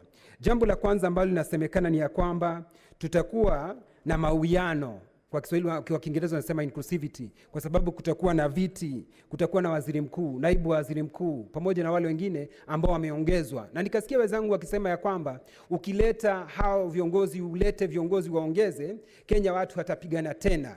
Lakini hilo si jambo la kweli, kwa sababu hayo ni watu ambao wanajitakia makuu wenyewe. Na yale ambayo angekuwa yakiangaliwa ni ya kwamba mtu kama ameenda katika uchaguzi, akubali akishindwa, akubali matokeo. Mswahili anasema ya kwamba ukishindwa unakubali umeshindwa, na asiyekubali kushindwa si mshindani. Kwa hivyo kusema ya kwamba ati kutakuwa na mawiano kwa sababu tayari utatengeneza nyadhifa nyingi, huo si ukweli. Kwa sababu nchi nyingine unapata kuko na wale hawa viongozi wengi, lakini watu wanaendelea kupigana. Bwana Spika, ukienda katika kaunti zetu, watu wanashindana wengi na watu hawapigani katika kaunti. Ukienda hata katika maeneo mengi ya bunge unapata watu hawapigani. Kwa hivyo kuongeza hivi viti, hasa hivi viti vya waziri mkuu na manaibu wa waziri wakuu, jambo ambalo tunafanya ni kuongeza ushuru kwa Wakenya. Watu ambao tayari wamegharimikiwa vikubwa na ugonjwa tayari umewaadhiri. Alafu tena tunaingia pale, sisi tunawaambia tunaongeza viti, hasa viti vya waziri mkuu na manaibu wa waziri wakuu, na wale ambao ofisi zao, unapata Wakenya wataendelea kugharamika na ilhali ugonjwa umewaadhiri na wanaendelea kupata shida. Kazi wamepoteza. Unaona kama sasa watu wanafunga biashara zao. Wale ambao wamekuwa wakifanya biashara mpaka usiku kucha, unapata wafanye biashara zao kwa sababu ya vile ambavyo ugonjwa umetuadhiri. Kwa hivyo sioni haja yoyote ya kuongeza vile viti. Jambo lingine, Bwana Spika, tumekuwa tukiambiwa ya kwamba ati pesa zitaongezeka kwenda kaunti zetu kutoka 15% mpaka 35%. Bwana Spika, sisi tulikuwa hapa tukijadili mswada wa one man, one vote, one shilling. Nakumbuka vizuri tulikuwa na Senator Cherargei kutoka Nandi, Senator Susan Keheka, Senator Anwar, Senator Wetangula. Tulijadili kwa marefu na mapana. Ikakuwa ni kizungumkuti, ilikuwa ni nguo kuchanika. Bwana Spika, sisi tulikaa hapa, tukazungumza, na ilhali ilimchukua rais mwenyewe kuongeza zaidi ya bilioni 50 ndio jambo lile liweze kutendeka. Kwa nini alifanya vile na haikuwa imeandikwa katika? Kwa sababu hakuna jambo lolote alifanya, hakuvunja sheria yoyote, kwa sababu katiba inasema pesa zile ambazo zinapaswa kwenda kaunti, zile chache zaidi ni 15%. Kwa hivyo unaweza ukaongeza kutoka 15% kwenda mbele ikiwa ungetaka. Kwa hivyo mimi sioni kwa nini hili jambo lisemwe ya kwamba ni mpaka iandikwe katika daftari zetu, katika katiba yetu. Ikiwa mtu anataka, hiyo inaweza ikafanyika. Jambo lingine ni ya kwamba Kenya kumekuwa na shida kwa sababu baada ugonjwa huu kuja, unapata ya kwamba hata kupata zile hela inakuwa ni kizungumkuti. Kwa hivyo tungengoja kidogo. Sisi hakuna mtu anasema ya kwamba 30% kwenda mashinani ni vibaya. Ni vizuri hata sana, lakini ni mpaka uangalie ni wakati gani ambao unasema hayo maneno. Kuna mambo ya ombudsman. Ombudsman ni kizungumkuti, ndugu zangu wameongea sana kuhusu hayo mambo, na ni vizuri ya kwamba wanasheria wetu tuwapatie huru wa kufanya kazi zao bila kuweza kuwachokora zaidi. Kwa kuongeza maeneo bunge, mimi naunga 100%, kwa sababu ukiangalia maeneo ya bunge, sehemu ambazo ukiangalia kama Laikipia, ukiangalia mahali kama Ruiru, ukiangalia sehemu kama mahali kunaitwa Kieni, uangalie sehemu inaitwa Kipipiri, sehemu zile zina watu wengi zaidi, na vile ambavyo inapaswa kujulikana ni ya kwamba huduma inapewa watu, sio sehemu kubwa wa sehemu. Hapo ndipo tulisimama wima kidete, na hii ina support maeneo yetu yale tulisema ya kwamba one man, one vote, one shilling. Kwa sababu ukiangalia kama ni afya inapewa mwananchi, kama ni barabara mwananchi atapita katika ile barabara. Kwa hivyo hizi sehemu zimeongezwa sehemu 70 mimi naunga mkono kwa sababu watu wale wako katika sehemu zile. Nikikupa mfano wa Laikipia. Laikipia kuna watu, constituency moja Laikipia Magharibi ina watu zaidi ya 1135 na wanakilishwa na mbunge mmoja. Ukitembea sehemu nyingine katika nchi hii ya Kenya, unapata sehemu kama ile na mbunge anawakilisha zaidi, anawakilisha watu wachache. Tuseme mfano 40,000 ndio anawakilisha. Kwa hivyo ni paka sisi tutoshane wote, kwa sababu Kiswahili nasema mngala muue na haki umpe. Hapo ni mpaka hata sisi tupewe haki, kwa sababu tuko katika nchi hii yetu ya Kenya na tunapaswa kuwa tukiwakilishwa, kwa sababu tunalipa ushuru kama wenzetu walioko katika nchi hii yetu ya Kenya. Tumekuwa tukiambiwa ya kwamba vijana wale wamemaliza chuo kikuu, wakimaliza chuo kikuu hawatalipa help ya ile loan ambayo amekuwa amechukua. Mimi nasema jambo ambalo tungekuwa tukifanya kama serikali ni kushughulikia sana ndugu zetu waweze kupata kazi, badala ya kumwambia mtu hatalipa, kwa sababu hata baada ya miaka 4 na hajapata kazi bado atakuwa na ile shida ya kutolipa ile loan. Kwa hivyo ni vizuri tuwe tukiongea maneno ya kulipa watu, kupata ajira ndio waweze kulipa ule ushuru. Bwana Spika, mimi ninasumbuka pangu rohoni nikiwa kama seneta wa Laikipia. Ninasimama hapa kuongea kuhusu marekebisho ya katiba, ilhali watu wa Laikipia wanaendelea kuvamiwa kwa ukosefu wa usalama. Bwana Spika, watu wanaendelea kuuawa. Bwana Spika, kama jana Bwana Spika, watu pale Laikipia, ukiangalia upande wa Rufere, watu wameshambuliwa mithili ya nyuki. Bwana Spika, kwa hivyo mimi ninasikia vigumu wakati nimesimama hapa kujadili mambo ya katiba, ilhali wale ambao wamenituma hapa wameniambia Kenya uongee mambo ya usalama wetu, Kenya uongee mambo ya vile ambavyo tutapata ajira. Wakati huu ni msimu wa kupanda Bwana Spika, hakuna fertilizer, watu wanaendelea kupata shida. Kwa hivyo kile ambacho tungekuwa tukifanya kama watu ambao wamejitolea kusaidia nchi yao ni tuongee masuala ambayo yanahusu wa Kenya. Lakini tukija hapa Bwana Spika kuongea masuala ambayo yangejadiliwa baadaye baada ya ugonjwa huu kutushambulia.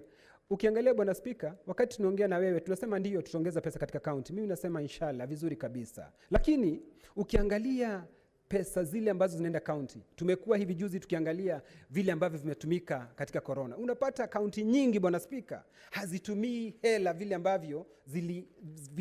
ambavyo vinapaswa kutumia. Kwa hivyo ni vizuri tukiangalia katika BBI ingesema vizuri senators wapewe tita la hela za kufanya kitu inaitwa oversight, kwa sababu huwezi ukafanya oversight ukienda uangalie mbunge ana pesa zake za CDF, lakini senator hana chochote, yeye anatembea tu akiangalia, ilhali governor mwenyewe sisi tumepita hapa tumepeana pesa, lakini ukienda pale katika kaunti zetu unapata senator anatembea bila chochote. Jambo lingine ambalo tungependa kusema Bwana Spika, mimi naunga mkono 100% pesa ambazo zinaenda kwa MCA mwenyewe, Ward Development Fund, pesa ambazo zitakuwa zikienda kwa mjumbe wa county, kwa sababu yule mjumbe wa county ndio anaifahamu sehemu aliyotoka, atajua ni masuala gani atakayoyaangazia, mambo ya maji, mambo ya barabara, mambo ya kujua ni nini itakayotumika pale katika sehemu yake.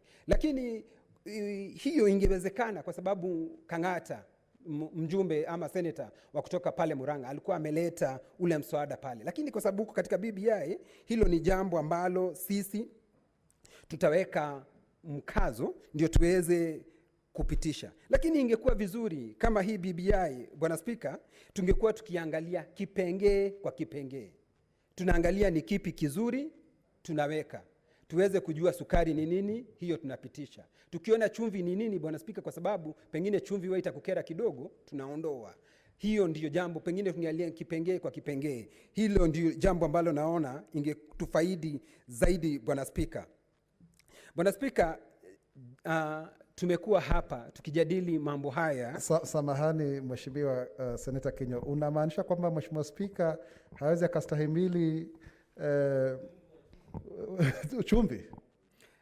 Bwana Spika, Pole, sikumaanisha vile nilisema ni ya kwamba pengine tuweze kung'amua Bwana Spika.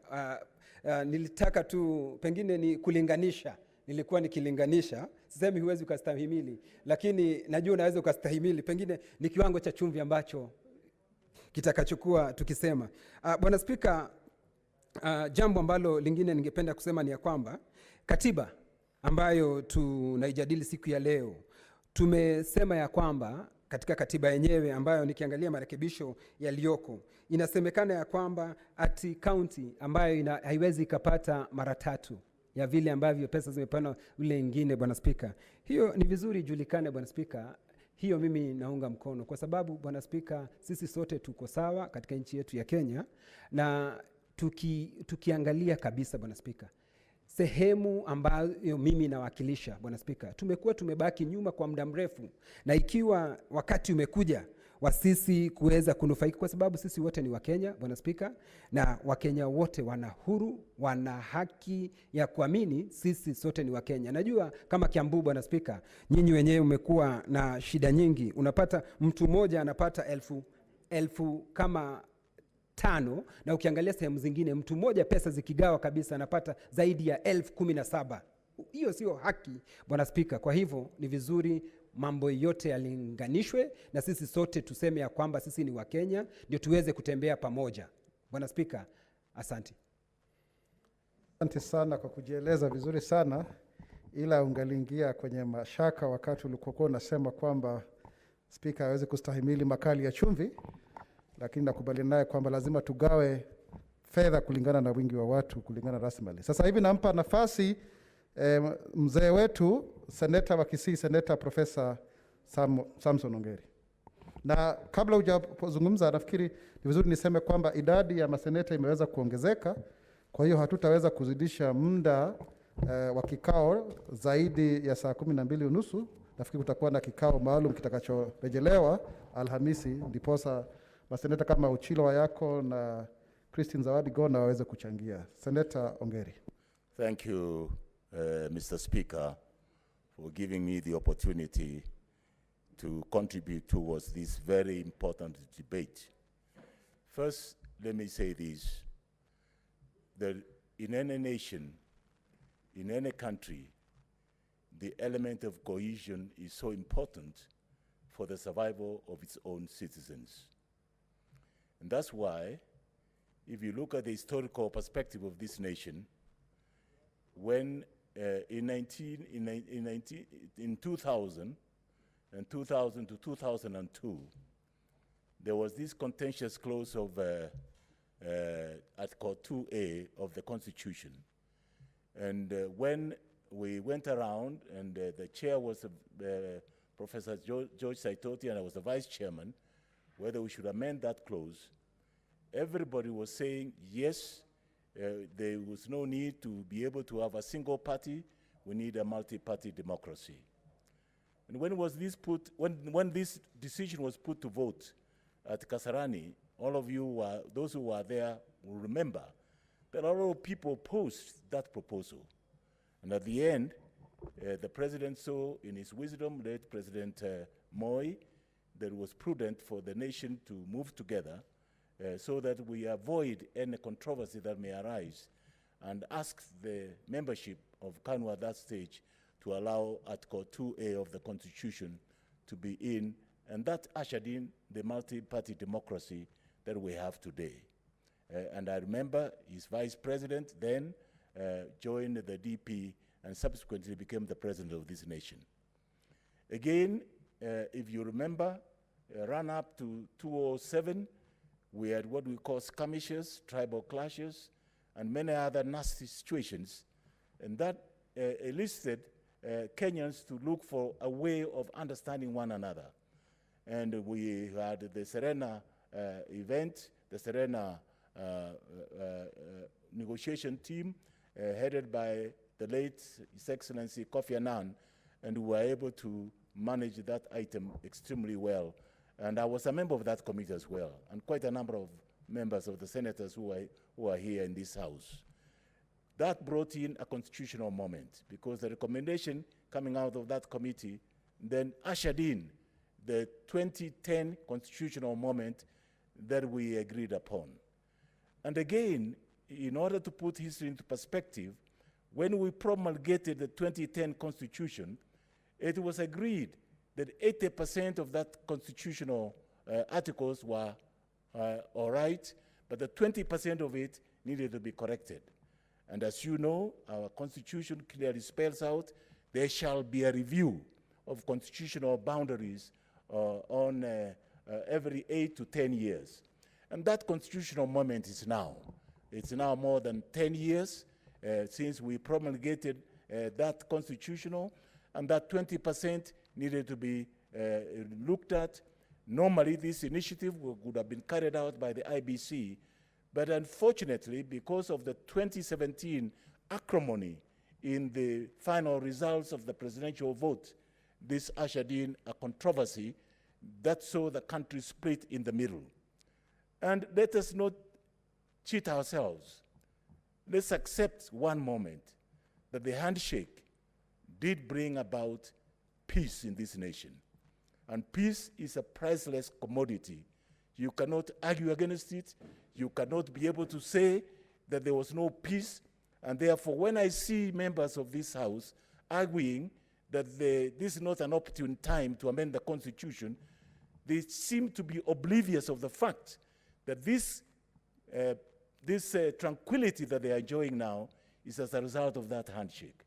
And therefore, the handshake at its moments of truth, the handshake at its moments of light in this nation, that it brought the two antagonists together, protagonists and antagonists together, to be able to pull out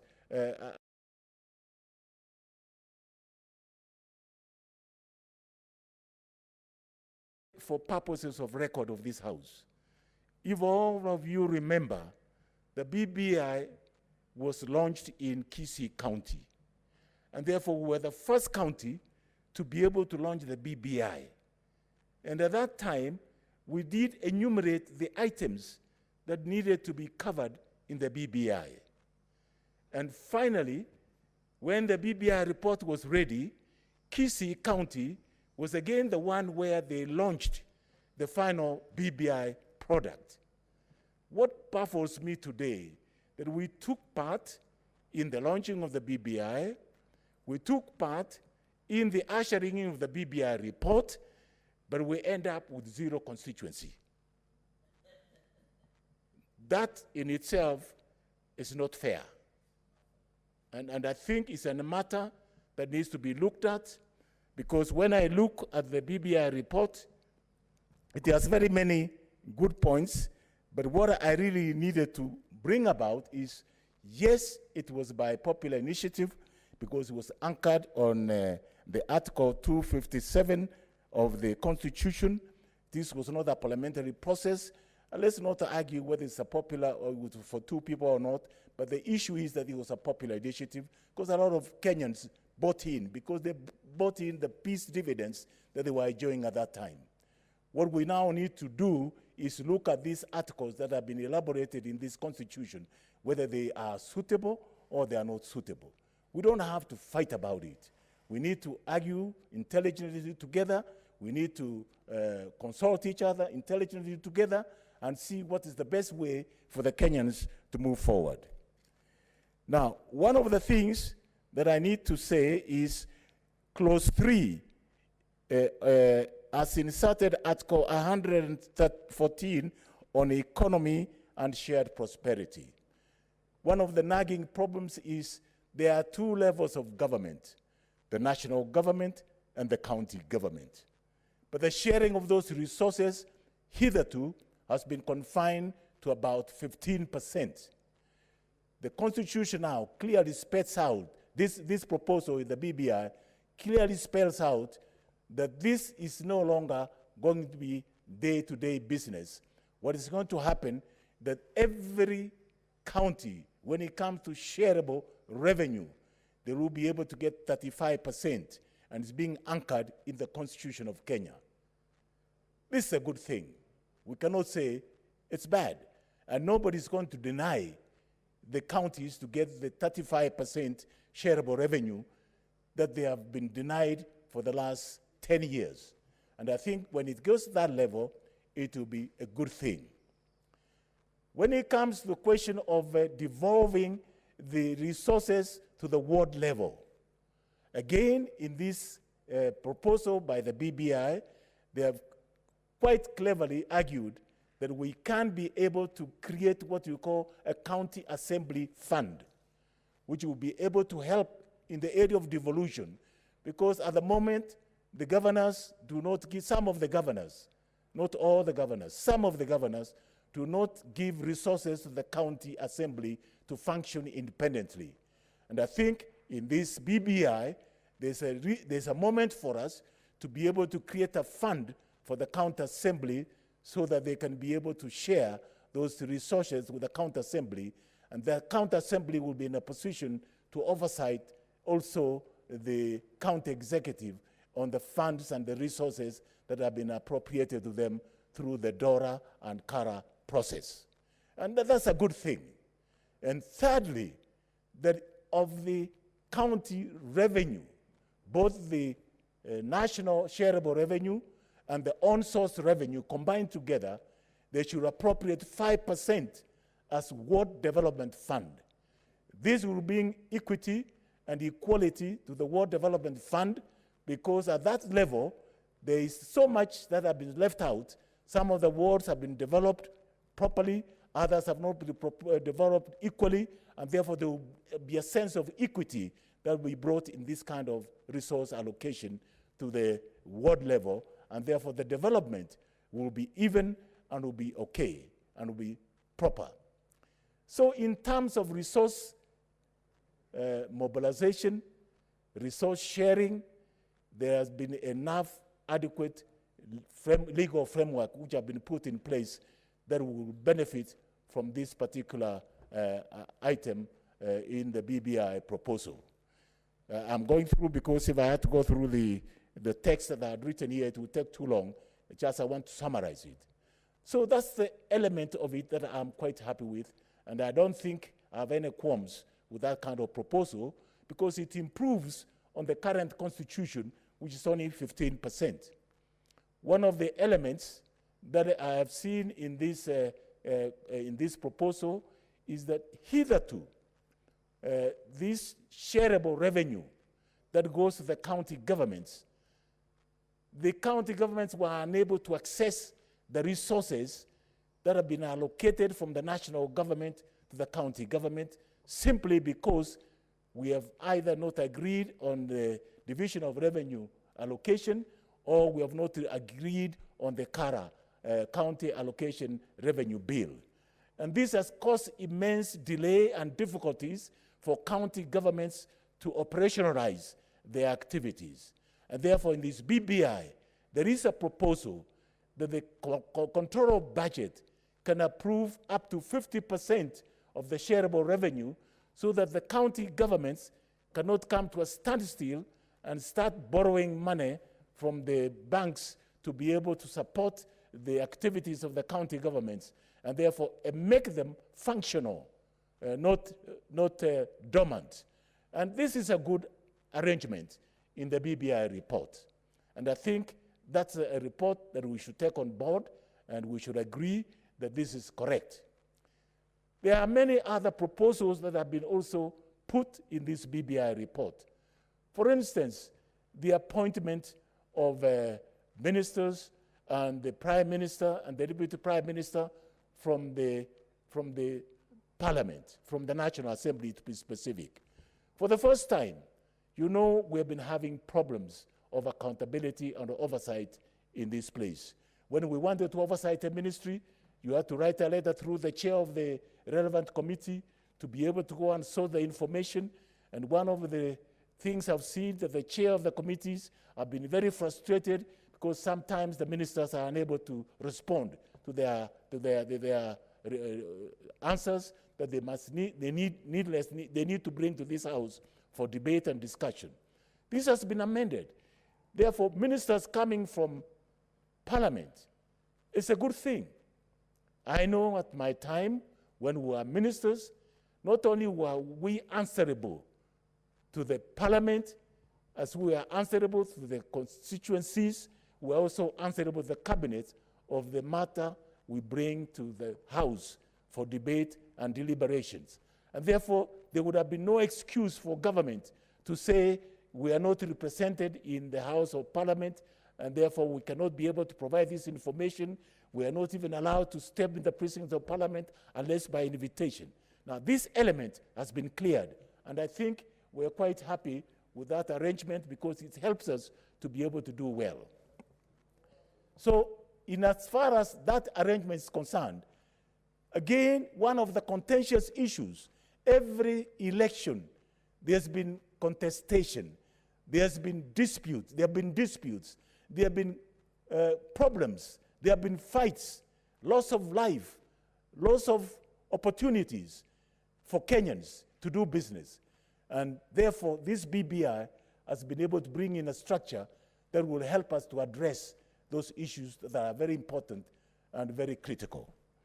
The only thing now I want to say, Mr. Speaker, is when I look at the constituency sharing, the 70 constituencies that have been alienated by Parliament, by BBI, to go to specific counties, that I'm uncomfortable with. Because, for instance, take Kisii County. Kisii County, we have a very large population in Bobasi constituency. There's no way the people in Bobasi, because in the last constitutional review, they were promised that they will be the next online to be given an additional constituency. Come this time, during the Kenya National Bureau of Statistics, Bobasi constituency was on the list of one of the constituencies to be split into 2 constituencies. But when it came to the final report of BBI, that constituency is not there. What do I tell the people of Kisii County? That now you don't have a constituency, you were there before. The Kenya National Bureau of Statistics says you were entitled to a constituency, you are not there any longer. So how are they going to be convinced? And in the last constituency review, they had been assured that they will be able to be captured in that. That's going to be very difficult, Mr. Speaker, and therefore I appeal whoever is looking at this that they must know how to factor in Bobasi constituency to be split into 2. Kisii town itself is a growing town. The population is very high. South Mogrango is a growing constituency. The population is very high. In fact, in order of priority, it will be Bobasi, number 1, South Mogrango, number 2, and then Kisii Township, number 3. And we contribute in the economic prosperity of this nation because we have more than 28 banks operating in Kisii town, and we have more than 60% of money circulation originates from the Kisii County. And therefore, it's very important that if that alone can be a factor, then we should be given an opportunity to be able to move on and be able to get an external addition, at least the most minimum, to get Bobasi constituency split into 2 rather than 1. And all those other areas like Homa Bay, they got nothing, and therefore they are entitled. Kitui, they got nothing, they're entitled to it. This is an area I will invite both the proponents of the BBI and the IEBC to be able to look at this and be able to agree on how they can treat this matter, because it's an important matter that needs to be treated well. Now, there are other issues that have been brought up which are unconstitutional that I think I will ask where there are typographical errors. I think we should go ahead and be able to amend those and be done with. But otherwise, on the basis of that and barring of what I've already said, and I've already expressed my opinion, and this is the opinion of the people of Kisii County and in Nyamira as well, I believe that we are entitled to that constituency and we should negotiate and we shall not tire until we are able to get that constituency in place. I support this bill. Thank you. Asante sana. Nafikiri tunaweza kuamka sasa. Waheshimiwa maseneta, ni wakati wa kuahirisha kikao hiki cha seneti. Kikao hiki cha seneti sasa hivi kimeahirishwa mpaka kesho Jumatano tarehe 5 Mei mwezi wa 2021 saa 2:30 katika ukumbi wa bunge la kitaifa saa 8:30 wakati wa kuwa na kikao cha jumla kwa bunge lote zima.